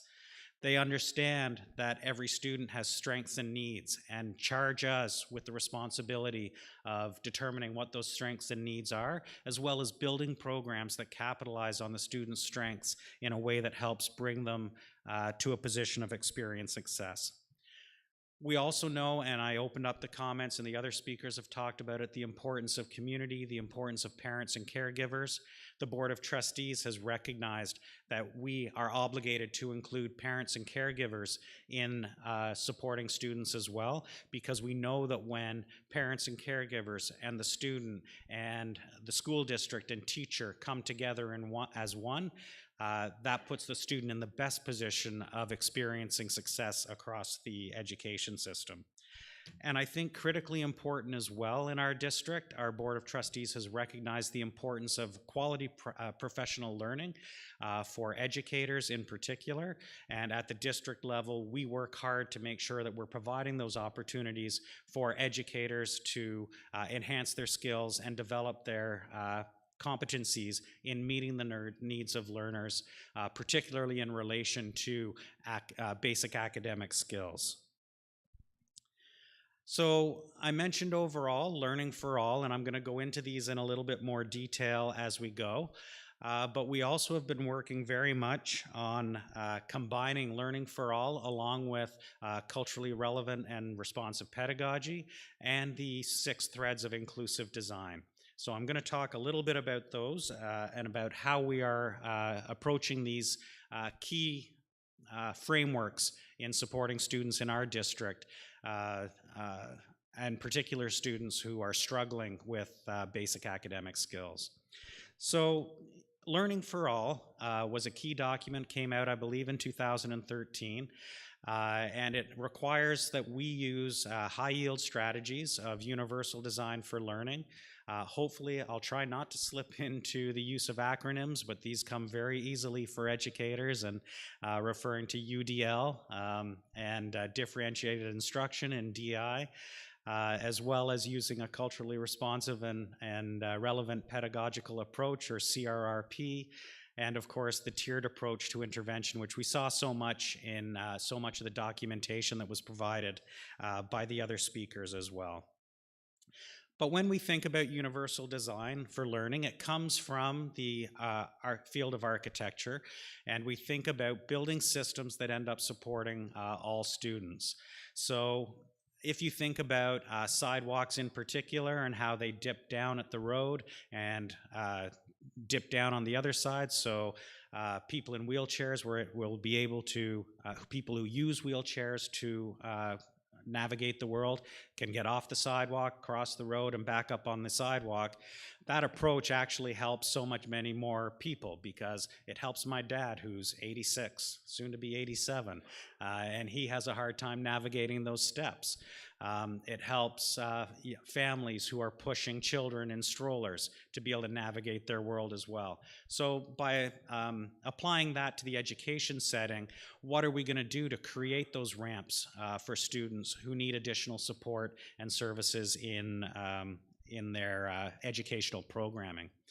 Of course, differentiated instruction, adapting our instruction, identifying what the strengths and needs are, is work that we do with educators on an ongoing basis to help them identify what are the child's interests, what are their areas of passion, what are the things that we can build on to help them be successful, and how can we replicate that into all areas, including the basic academic skills that we're trying to help them understand. Just checking the time. So of course, culturally relevant and responsive pedagogy.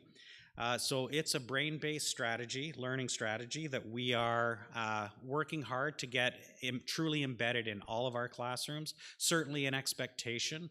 We know that students come to our district. We are, in the city of Ottawa, we welcome many newcomers to Canada from different parts of the world. We, as the capital of Canada, we welcome many children from families of diplomats who come to serve and do their duties for their countries in Canada. So we really do need to understand the cultural and linguistic diversity of the students who come to us in the district, and our staff need to understand that so that they can affirm, value, and use that information to help inform their instructional strategies in developing authentic, sincere relationships with students to help them experience success. And of course, we still want to do this while maintaining high academic rigor and ensuring that students are meeting the bar. We can help a lot of students be successful if we lower the bar, but that's not the goal that we're going to do. We need to figure out ways in regular classrooms that we are helping to identify learning struggles early, that we are remediating those learning struggles specifically and intentionally, and getting them up to that bar that we expect them to achieve. A key part of our CRRP work as well is identifying what we bring as educators to the educational setting. What are the advantages or privileges that we've had in our lives? Many of us in our school district look the same, look like me, had similar kinds of backgrounds, and we take that approach in to classrooms, and how do we ensure that we address our own positionality in relation to students who are coming from racialized backgrounds or marginalized backgrounds or experiencing poverty or homelessness in a given situation. So constantly being aware of that and using it to inform our approach moving forward. I won't spend a lot of time on the tiered approach to intervention or multi-tiered system of supports. We talked about it in a few different ways in the course of this evening, but understanding that the bulk of this work and the work in regular classrooms occurs at the Tier 1 level, where we are attempting to get to know students, where we've spoken about UDL, Universal Design for Learning and Differentiated Instruction, and the importance of the classroom teacher in doing that work in developing programs for students. Of course, we do have supports and programs in place for students who are struggling and more intensive interventions that might occur as they go to Tier 2 and Tier 3. One of my struggles with this approach is that people tend to view it as a linear kind of progression, and that's not the case. It's designed to be dynamic so that we can be responsive to students' needs, and we need to be mindful that a strategy that might not have worked in one situation because there was a different kind of need, as we've worked to support that student in addressing that need, maybe that strategy does work. So maybe they bump up to Tier 2 and come back down to that Tier 1 strategy, and bringing that flexibility, adaptability within all the approaches that I've talked about on a few levels today. There's also an overwhelming desire to get assessments, psychoeducational assessments, and all of those kinds of documents, not all that kind of documentation created, but what we're really working on with our professional support staff, our psychologists and speech and language pathologists, is that they bring such an intense level of expertise to given situations that in many situations we don't need a full psychoeducational assessment, or we don't need a speech and language assessment, because a properly trained professional, regulated health professional, can take a look at what the teacher has observed, because teacher observations are an incredibly valid form of data that a psychologist or a speech and language pathologist can take into consideration. And they can say, well, you know, I've had situations like this, and here's some strategies that you might want to apply. So rather than spending all of our psychologists' time in doing assessments, or all of our speech and language pathologists' time in doing assessments, we're working to create a model that I'll go into in a second that helps get the information to the educators, who can then apply what they've learned and monitor and evaluate its efficacy as they're going forward. We are starting to really think about the threads of inclusive design, and none of these concepts are new. We've talked about them for a while. UDL, universal design for learning, differentiated instruction, and culturally relevant responsive pedagogy, the tiered approach to intervention. None of these ideas are new, but using the approach of inclusive design, we're trying to encourage our educators to bring it all together under one, so that we're ensuring that we're taking into consideration the student's identity and the student's lived experience and knowledge, and experiences and knowledge that they've had throughout their lives.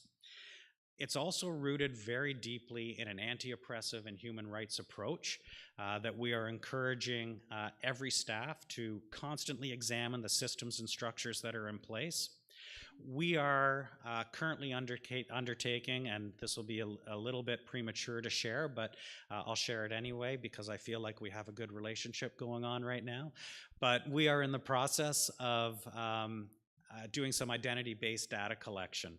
And we understand now that if you are a student in our district and you happen to be racialized, you are more likely than somebody who's white to end up on an individual education plan. If you are a racialized student who ends up on an individual education plan in our district, you are more likely than somebody who is white to end up asked to leave your school and go to a fully self-contained classroom somewhere else.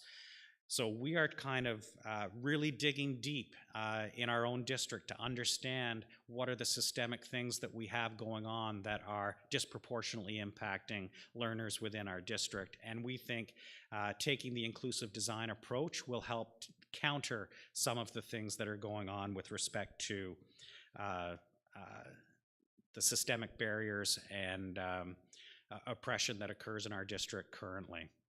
So, of course, asking ourselves specific and intentional questions around designing instruction. What are we doing to make sure that there's tasks created with multiple entry points and multiple ways of learning?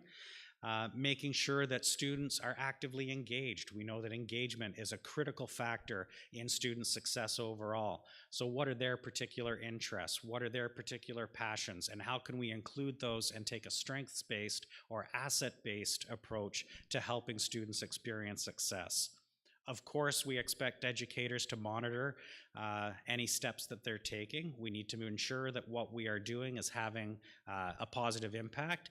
And as importantly, we need to be sure that if we have made steps to intervene in a particular way, if it's not working, that we interrupt that pattern as well and make sure that we adjust and can be nimble to the students' needs. I mentioned the Board of Trustees recognizing the importance of building leadership and capacity within staff, so we constantly are engaged in professional learning opportunities. The staff in my department are constantly pulling groups together or walking side by side school teams in learning coaching model. Taking a look at the environment. Do students see themselves represented there, or is it only the students who are getting A's and A pluses whose work gets put up on the wall? Where do they see themselves? Where do they see students represented in the kinds of materials that we're presenting? All designed to get that engagement from the student so that we can put them in the best position to experience success.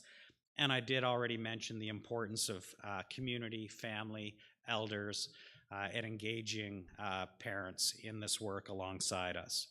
So what do we do with that? And I'm a little bit conscious of the time right now. But one of the things that we do in my department is help ensure that school teams have specific levels of support. So in particular, we ensure that each school has a learning support teacher or a learning resource teacher. So they are teachers with more experience in, I can slow down the sign. All right. Was it getting a little quick?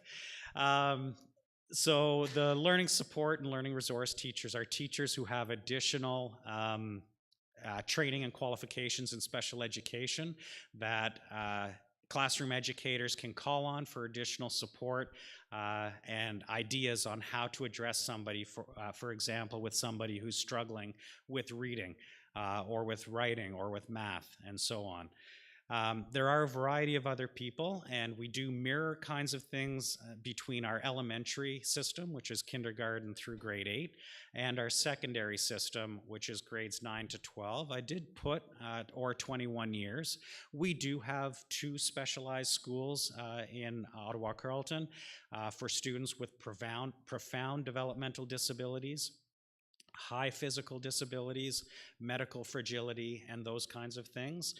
So those students do often stay to 21 before transitioning to adult services. But we do mirror the kinds of supports for elementary. So the idea is that students are supported from the date they enter to the date that they leave with classroom teachers, but also on a daily basis in schools by learning support teachers or learning resource teachers.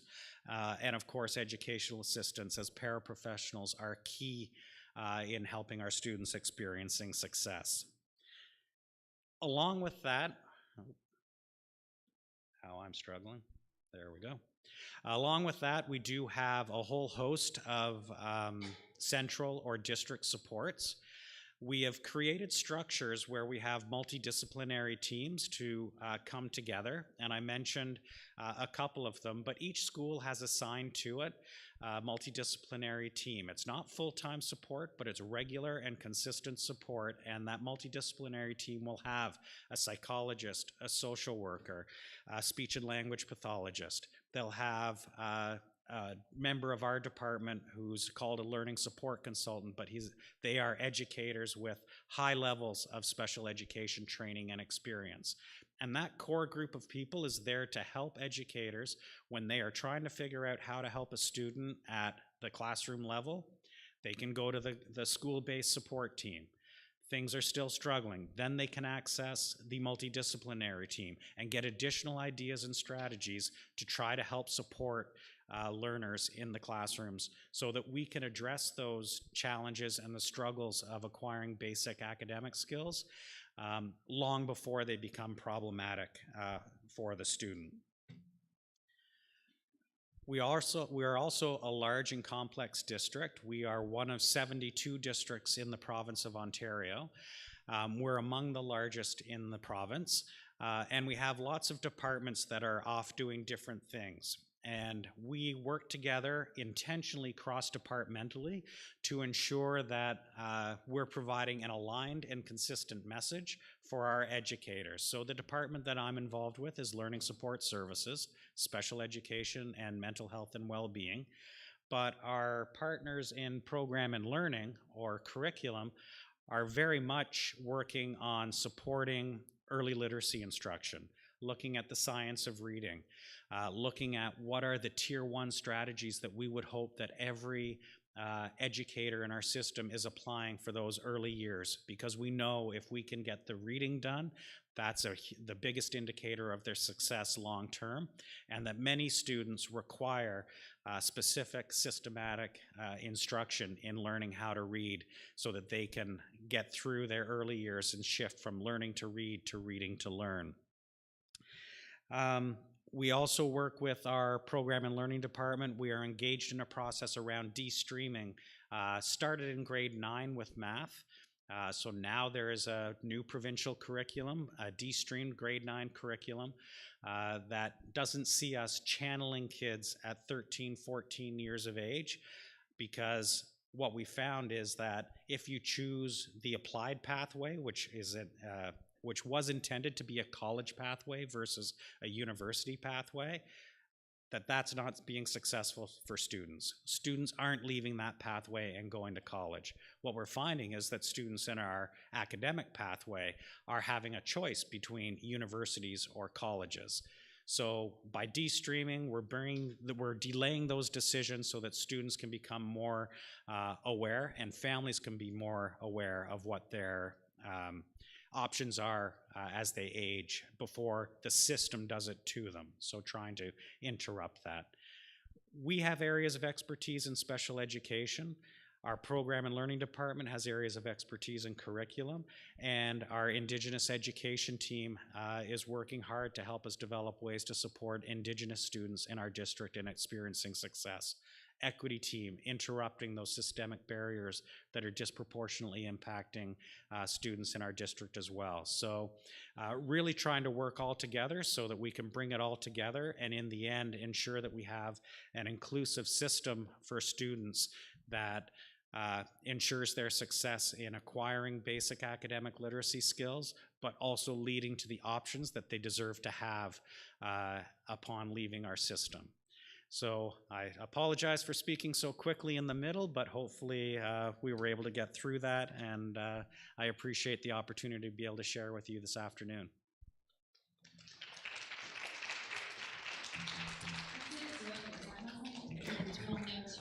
So he made a presentation about supporting basic academic skills for students with learning difficulties. Thank you very much for your excellent presentation. So far, we heard the 3 presentations. We are going to take 5-minute break from 5:15. Oh, let me correct myself. From 5:20, we are going to have a panel discussion, which will be the last session of today's program. We will see you at 5:20.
open discussion of the first session of the Seoul International Education Forum 2022 with a theme of Right to Learn, a new understanding of basic academic skills and learning difficulties. The topic of the open discussion is the international policy trends in supporting the acquisition of basic academic skills. And Mr. Chung Hyun-ju, Senior Researcher of Educational Policy Research Institute at Seoul Educational Research and Information Institute, will chair this discussion.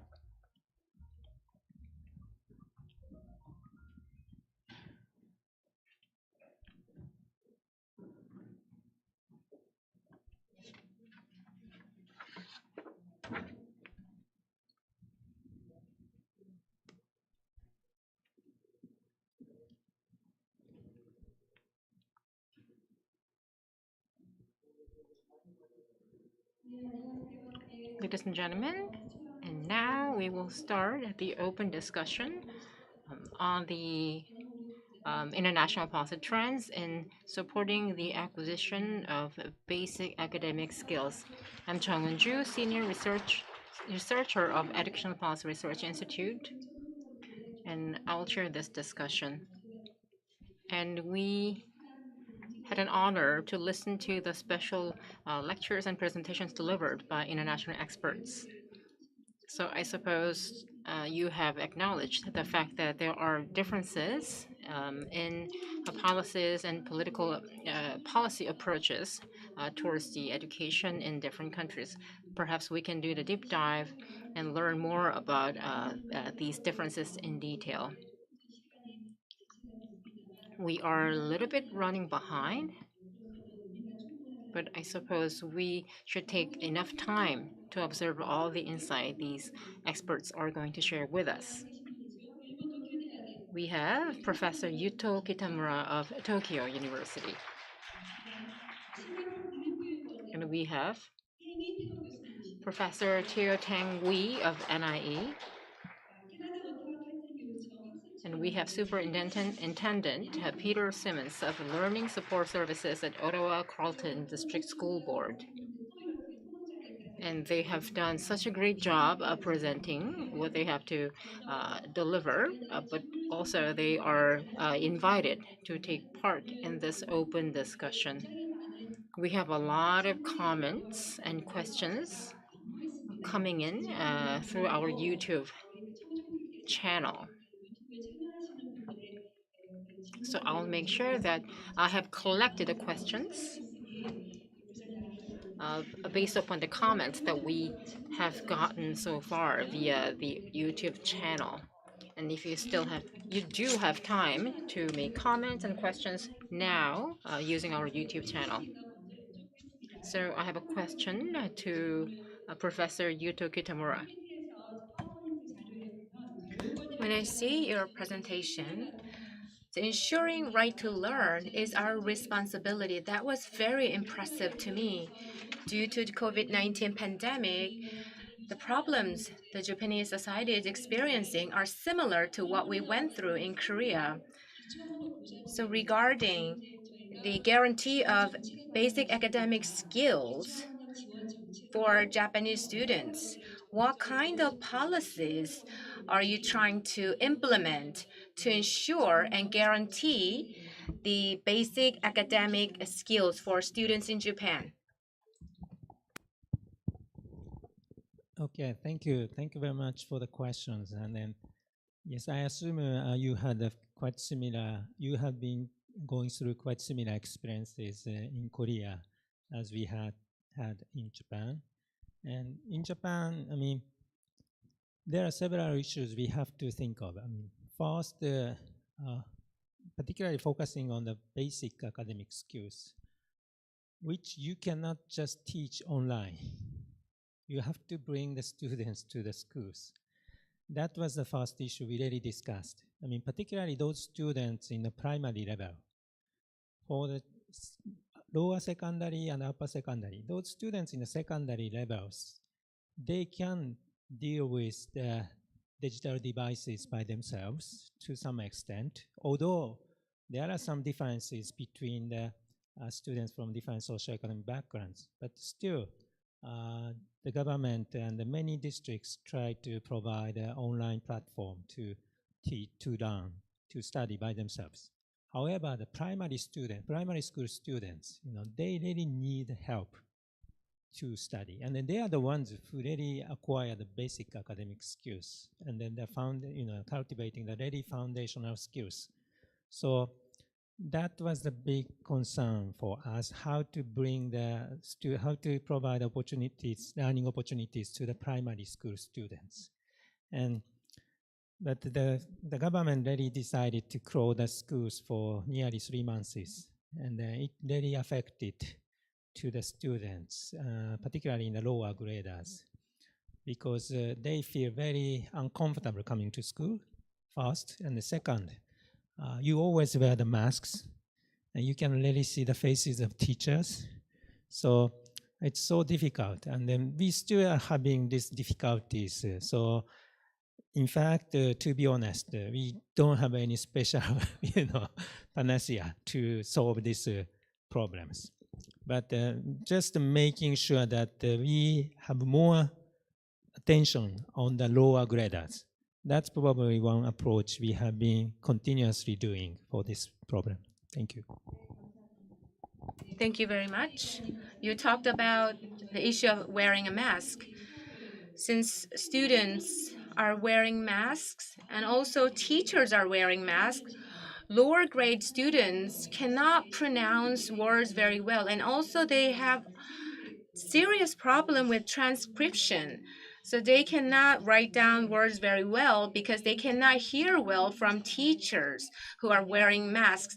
So Japan is experiencing similar problems as Korea. So we need to bring students into classrooms. That was the gist of what he said. It was very impressive answer. Next question goes to Professor Teo. So my question is from the YouTube channel.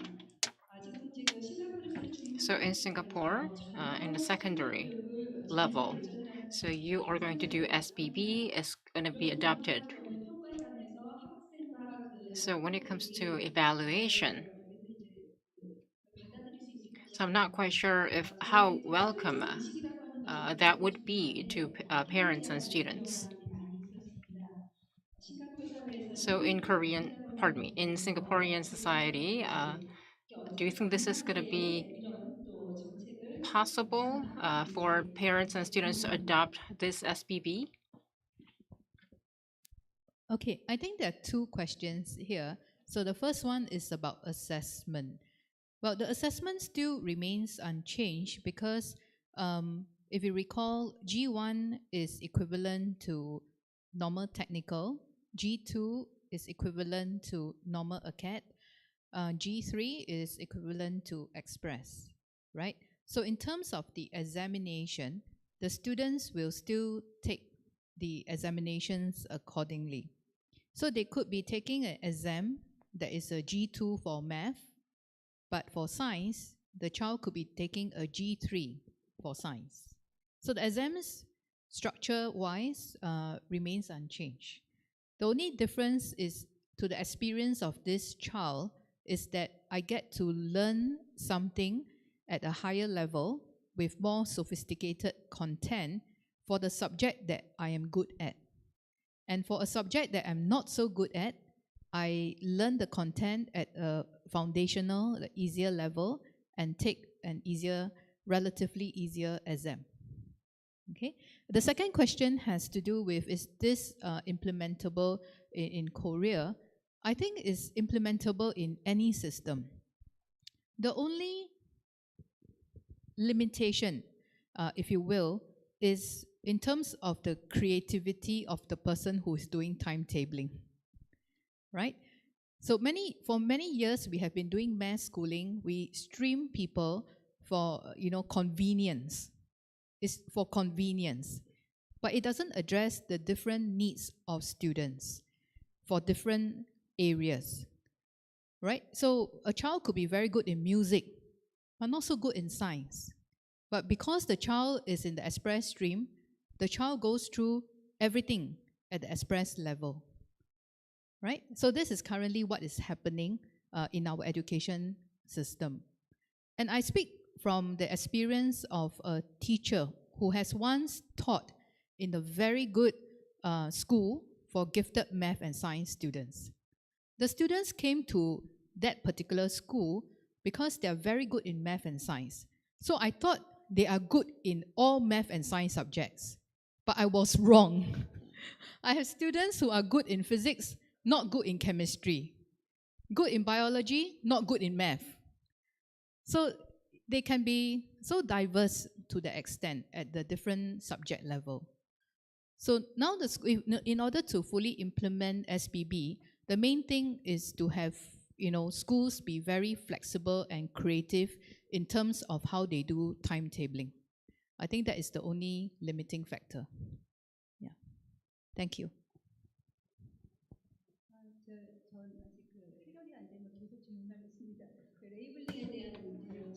So I told you about the stigma.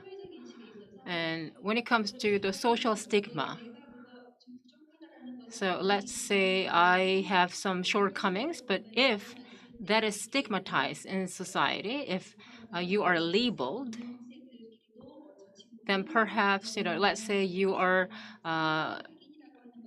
not at the express level, but also normal level, then you might feel that as a student, you might feel that you're not as outstanding.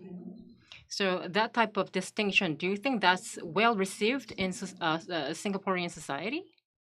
There's no stigma, absolutely no stigma? There is social stigma. There is social stigma associated with streaming of students, and studies have been done for that, and this has been a topic for many, many years. But it's easier to stigmatize a student if it is very clear that the child is in the express stream, in the normal acad, or the normal technical. Because it's easy to say this child is a express student, NA or NT student. But once SPB comes into the picture, you're taking G1 for one subject, G3 for another subject, G2 for another subject. How do you label this child? Right? Social stigma only works if there is one very persistent label that people understand and use it one time and clearly categorize that person in one area, one category. So social stigma works in that way. But when a person carries multiple identities, it's harder to stigmatize. So that, in effect, helps. We will see when 2024, it kicks in. 2027, the first batch of students take the O-levels, we will see. So that's a new approach towards a social stigma. So we have this important subjects. We have this concept of important subjects.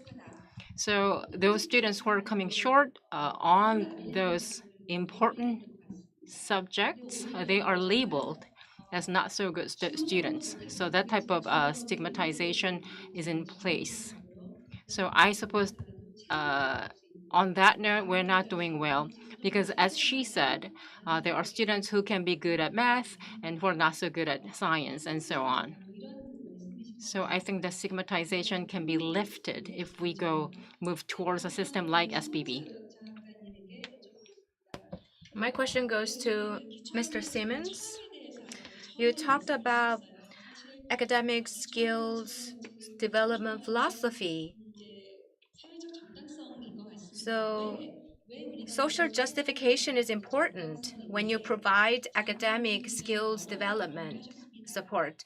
So you have experienced a lot. You are a classroom teacher, special education teacher, you are vice principal, and you are superintendent for the past 28 years. You have had a lot of experiences in terms of education. So why do we need to provide support to students with learning difficulties? What is the justification? Would you please share your philosophy about it? Thank you very much for the question. And I think in so many ways, as we've heard, our systems are created in ways that help choose outcomes for kids rather than allowing kids to choose their own outcomes. there aren't any reasons why the system should be making a choice for you in absence of your involvement or your parental or caregiver involvement. I think we have inadvertently, because I don't think anybody has done this intentionally, we've created a system that is making choices for kids, and we're limiting potential that those students have and what they can bring to the table. So I guess in terms of my approach to this, my overwhelming desire is to ensure that we create education systems and classrooms and supports and systems for students that don't do that. We know what it takes to teach a student how to read, so let's do it. I think it's our moral and ethical responsibility to provide a public education system that meets the needs of all learners, not just the ones who look like us, sound like us, and come from our own backgrounds.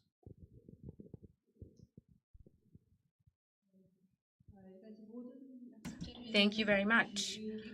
Education for all learners. That is our responsibility. So all society should have the same understanding about it. That way we can have the support for basic academic skills development will take deep root in our society. So now I would like to turn over to the floor. So we have a lot of people in the audience. So we have many teachers present here. So they have a lot of concerns about basic academic skills development. I'm sure you have a lot of questions and concerns. So I'd like to give you an opportunity to ask questions. So in Korean teachers, they are willing to ask questions, unlike general Korean culture. I'm sure you have a lot of questions here. So please identify yourself and your affiliation.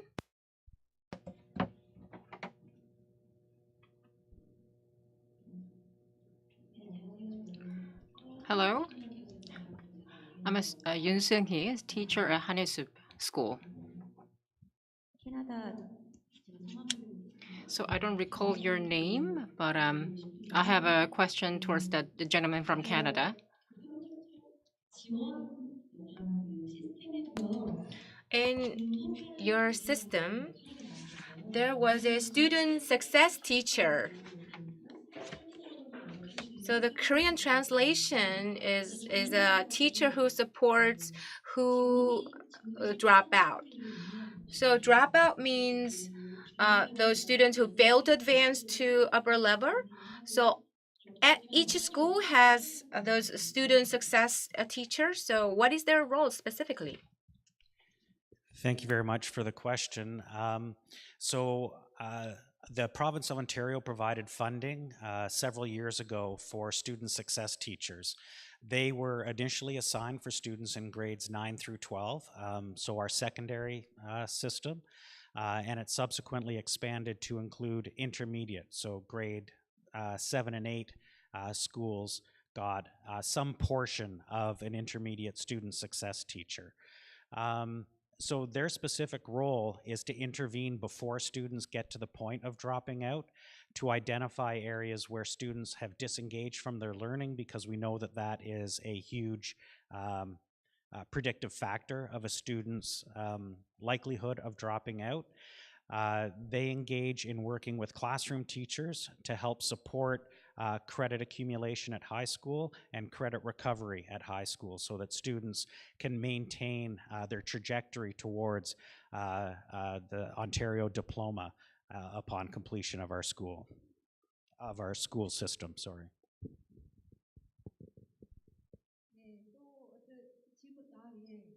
Another question? So you are actually saving me by asking question.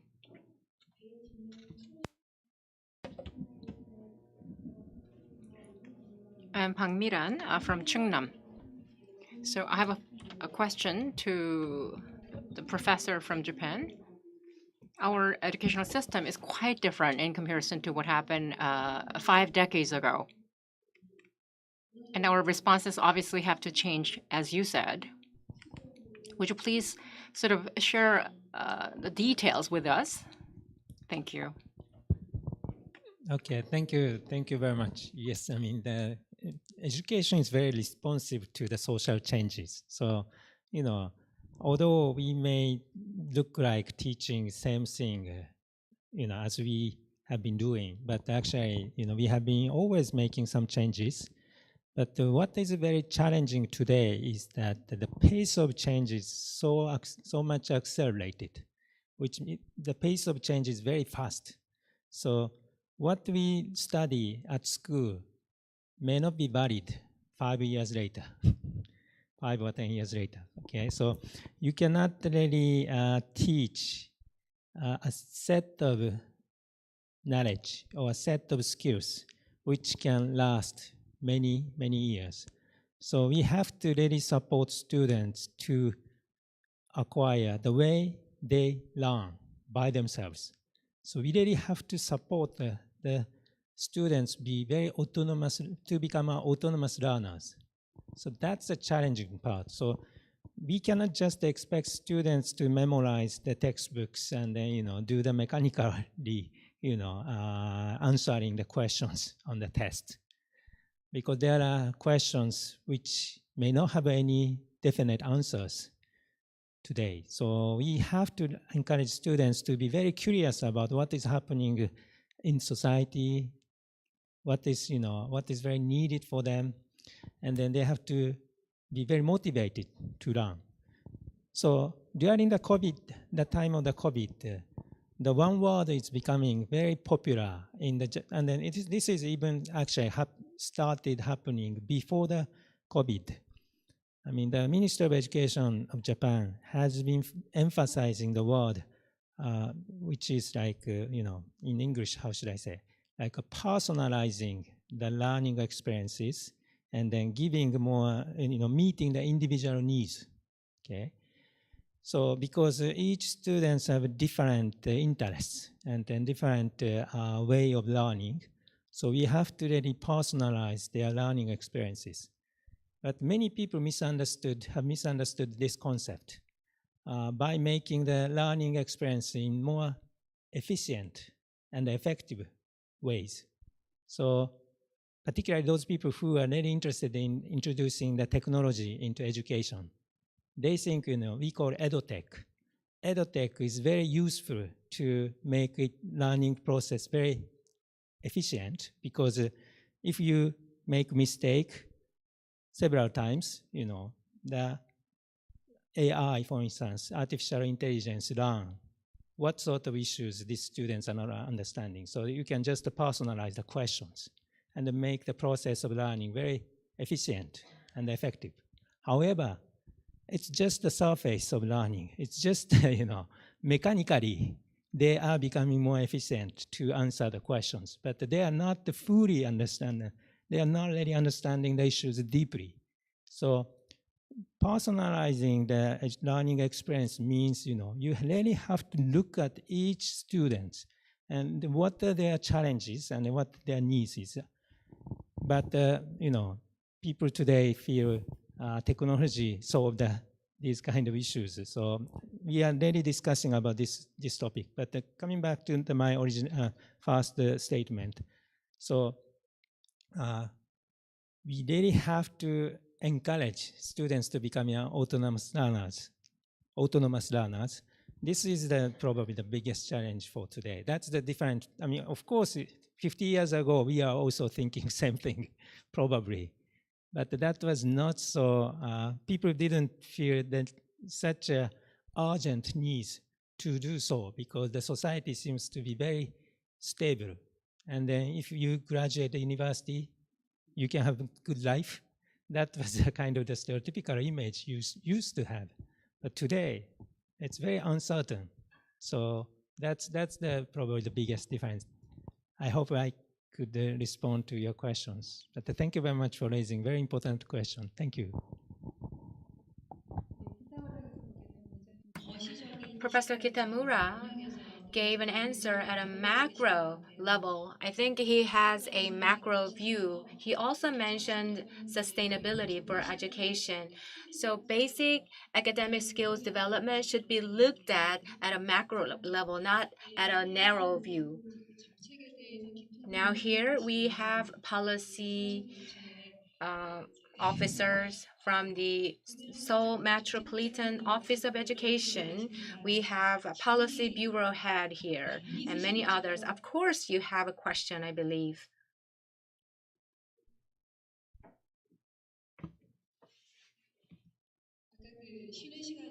During the break time, they had a lot of questions for our speakers. Would you please share your questions? I'm sure the audience in the floor have a lot of questions, but I don't want to steal their time, so I'll briefly ask question. Earlier, listening to the presentation, and also I had this discussion with the keynote speaker. In order to support students with poor academic skills, we need to ensure education for all. That is a given thing, and it should be the philosophy that we all should have. But in practice and in real life, we face challenges, and we have very rigid national curricula, and the achievement level and scores are very well structured at the government level. But when you see students with learning difficulties, they are very diverse. So without modifying the achievement goals and targets, we are just focusing on educating children intensively. But in other countries, when it comes to achievement goals and targets, do you modify them in providing support and educating students with learning difficulties? So who do you direct your question to? Since I visited Ottawa Carleton District School Board before, so I want to address this question to Dr. Simmons first. Thank you very much. So the question is whether we modify standardized testing levels or whether we modify curriculum. Can you clarify? Curriculum. So yes, there's absolutely a process in Ontario where we can modify grade level curriculum. In Ontario, modifications refer to reducing the numbers of expectation in complexity and detail or in number so that they vary sufficiently from the grade level that they're no longer at a particular grade level. But we also have a process of accommodating learners. And when we accommodate learners in various ways, sometimes with additional support, sometimes with specific targeted support in particular areas, we don't have to modify the curriculum. What we are coming to understand as a district is that if we modify curriculum too soon, so for example at the early years, that it has long-term profound implications for their academic trajectories moving forward. So in some cases, the decision to modify curriculum can happen too soon, and we inadvertently, for a 6, 7, or 8-year-old, have made the decision that they're not going to their community high school to get an Ontario diploma. And that is a significant problem. So we are encouraging and working with our educators on an ongoing basis to really resist the early adjustment or modification of curriculum expectations because of that long-term impact on the trajectory. We are contemplating coming out with a very hard line on no modifying curriculum at early years without high-level team decision-making, multidisciplinary team decision-making on it because it is so severe. When we look at our youngest learners, grade 1 to grade 3, their continuum of academic ability is astounding, particularly for boys. If we're talking about boys learning to read, they tend to learn to read slowly, or learn to read at a slower pace compared with others. if we are too quick to identify that as a major problem, it doesn't allow the student to get caught up in grades 4, 5, and 6 and to be even ahead as they move on into high school years, because we've made the decision as educators that that student needs to be modified at an early years. So there are opportunities for us to adjust the Ontario curriculum, but we want to use that power very sparingly. We want to make sure that we're extremely prudent on it because of the long-term impacts on trajectories that students will experience. So I hope that addressed your question. If not, I'd be happy to take a follow-up.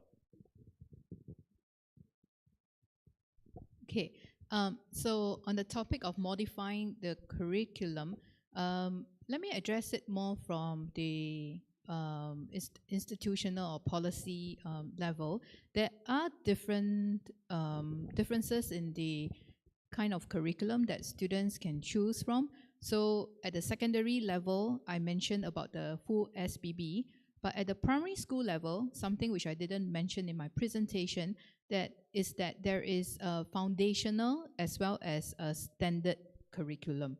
So a child can choose at grade 5 and grade 6 to do a relatively easier curriculum. For example, for science, if the child is not that interested and not as good in science, the child can choose to take the foundational science rather than the standard science. So that has implications on the marks eventually, and the access to the secondary education, but that provides the choice to students. So there is autonomy in the choice. So that is at the policy level. Now, at the personal level, there is a lot, or at the school level, there is actually a lot of autonomy in terms of the curriculum that the school provides. So, there are policy level, affordances, and there is at the school level affordances. So in Singapore schools, actually the teachers have a lot of autonomy in terms of how they want to teach the lesson, even though we have the syllabus as a guide. So the syllabus is just a guide, but the curriculum is dependent on the teacher. So the teacher has a lot of autonomy. So these are two different things. Syllabus is not curriculum. Now, at the examination level, we only prepare students very rigorously in the years when they are taking the national exams. But prior to the national exams, we don't teach for the exams. We are teaching them in order for them to learn. And that's very important. Because that's why in the recent years, we have examinations being taken out. So for example, primary 1 and primary 2 students have no exams. And I'm very happy because my son is going to primary 1 next year. And in secondary, I believe, if I'm not wrong, it's secondary 1, where they have no exams, not even the final year exams. But there's formative assessment in between. That is why our teachers are now building up their capacity in terms of formative assessment. How to assess students, and give them, not only assess, but how to give them constructive feedback. That's very important because we can always have the marks, right? But based on the marks, sometimes we can infer the wrong things about the student's ability. So this is an area where the teachers are currently, learning, and uplifting in terms of their competencies. So, so I hope I've answered that question about modifying curriculum and assessment. Yeah.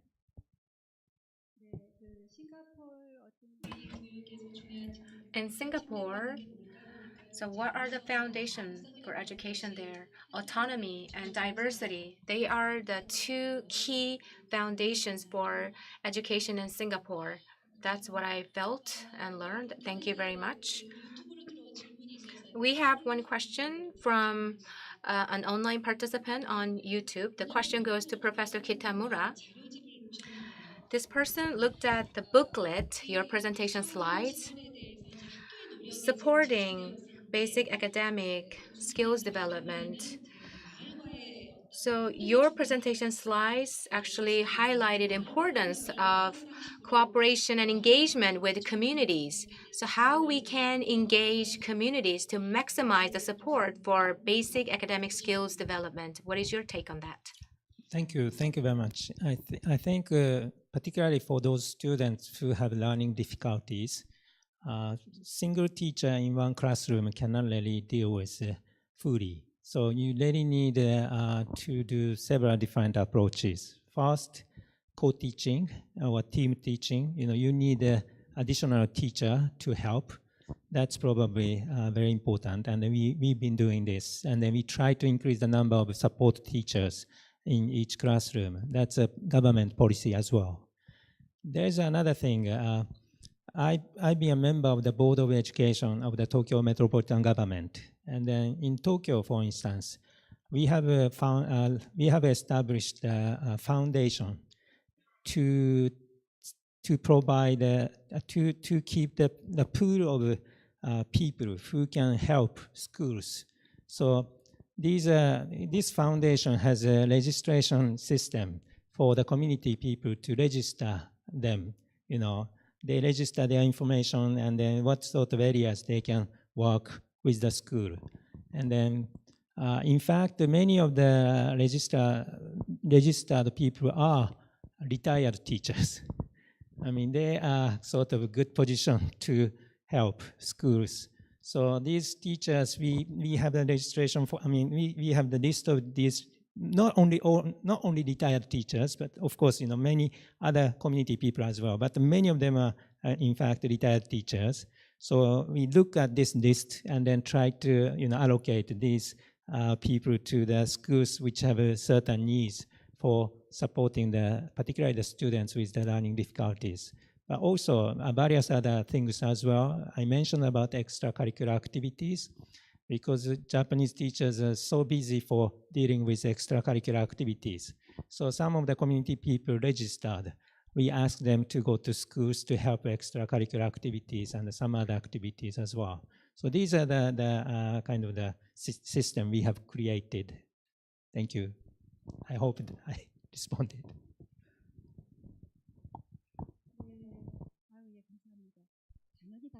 Thank you so much. Of course, you answered the question. So Professor Kitamura's comment reminded me of the fact that we have so much in common, Korea and Japan. But I think things are quite different in Canada. So these assistant teachers, assistant personnel, what type of capability and competency these people need? And I would like to know if there are differences or commonality in your country. Thank you. So the teachers I was referring to with additional special education qualifications are learning support teachers and learning resource teachers. And we as a system assign them to each school. So in Ontario, you graduate from a faculty of education with your basic qualifications as a teacher. During your training, you do get some limited training to support students with special education needs. Never enough, in my opinion. I think we need to do a way better job in that process. However, when you finish your initial training, you have the opportunity to take additional qualifications. So, for example, myself have taken a 3-part course in special education that has led to what we call a specialist in special education. That would be the top tier for special education, and that would be the expected level of qualification for a learning support teacher in the school who would, in our view, be kind of the administrative lead, the special education lead, although no additional responsibility allowance or anything like that, but taking that kind of approach. Learning resource teachers, we're hoping, have special education part 2, so they've taken the initial one and one with a little bit more of an advanced training in it. and helping to apply that to support students in the classroom. The learning resource teacher tends to be the person who goes more often into classrooms and engaging in a co-teaching model. And really, we are trying to create a model where the special education teacher arrives and they're not automatically working with the special education students. We think that there is a huge benefit if the learning resource teacher sometimes arrived and said, you know what, classroom teacher, I am going to take the students, the group that doesn't need the extra help, and this will give you time as classroom teacher to focus on the students with special education needs. So in that way, the classroom education teacher is developing and enhancing their skills and able to apply the direct learning that they've received about a learner in supporting in all the different classes where we're not able to get a learning support teacher or a learning resource teacher into the classroom.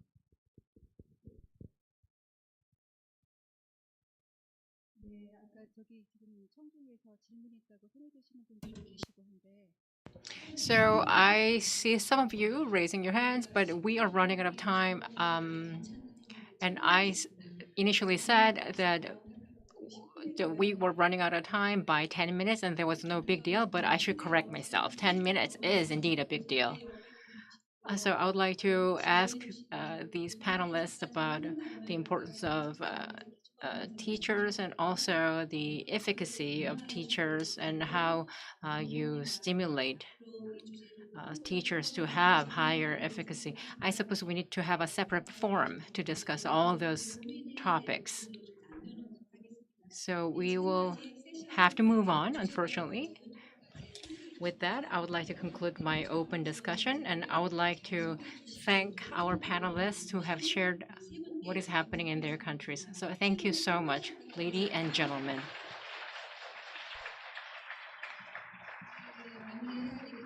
So with that, I will have to conclude today's session. So as a teacher, I have a great pleasure in teaching students to blossom. So as a teacher, I get to feel that I am effective as a teacher when I see my students blossom. So some students may have felt that they are at fault for coming short on certain subjects, but that's not the case. They should come to the teachers to get to know better about themselves and grow further. So I think we should take responsibility as teachers to help them out. So that was the gist of today's forum. So we have been talking about a student's right to learn. So I suppose we have taken a first step. And once again, I would like to thank all of you for joining us today, not only via online, but offline channels as well. So thank you so much for joining us. And once again, I would like to thank our speakers from overseas for coming all the way here to join us. Thank you so much. One more thing, sorry. So tomorrow, we are going to talk about practical discussions. So please stay tuned.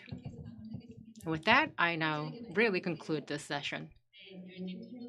Yes, thank you so much, Dr. Ju, for leading this discussion. Once again, please give them a big round of applause. And today we have participants who are here and also who have joined us via a YouTube channel. We are running a live survey to estimate how satisfied you are about this forum. So please join us and do the survey. There is a link available on YouTube channel.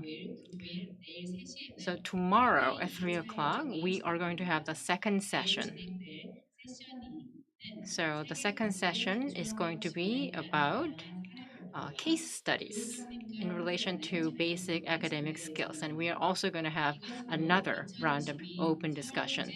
With that, I now conclude the first day of the Seoul International Education Forum. Thank you so much. See you tomorrow.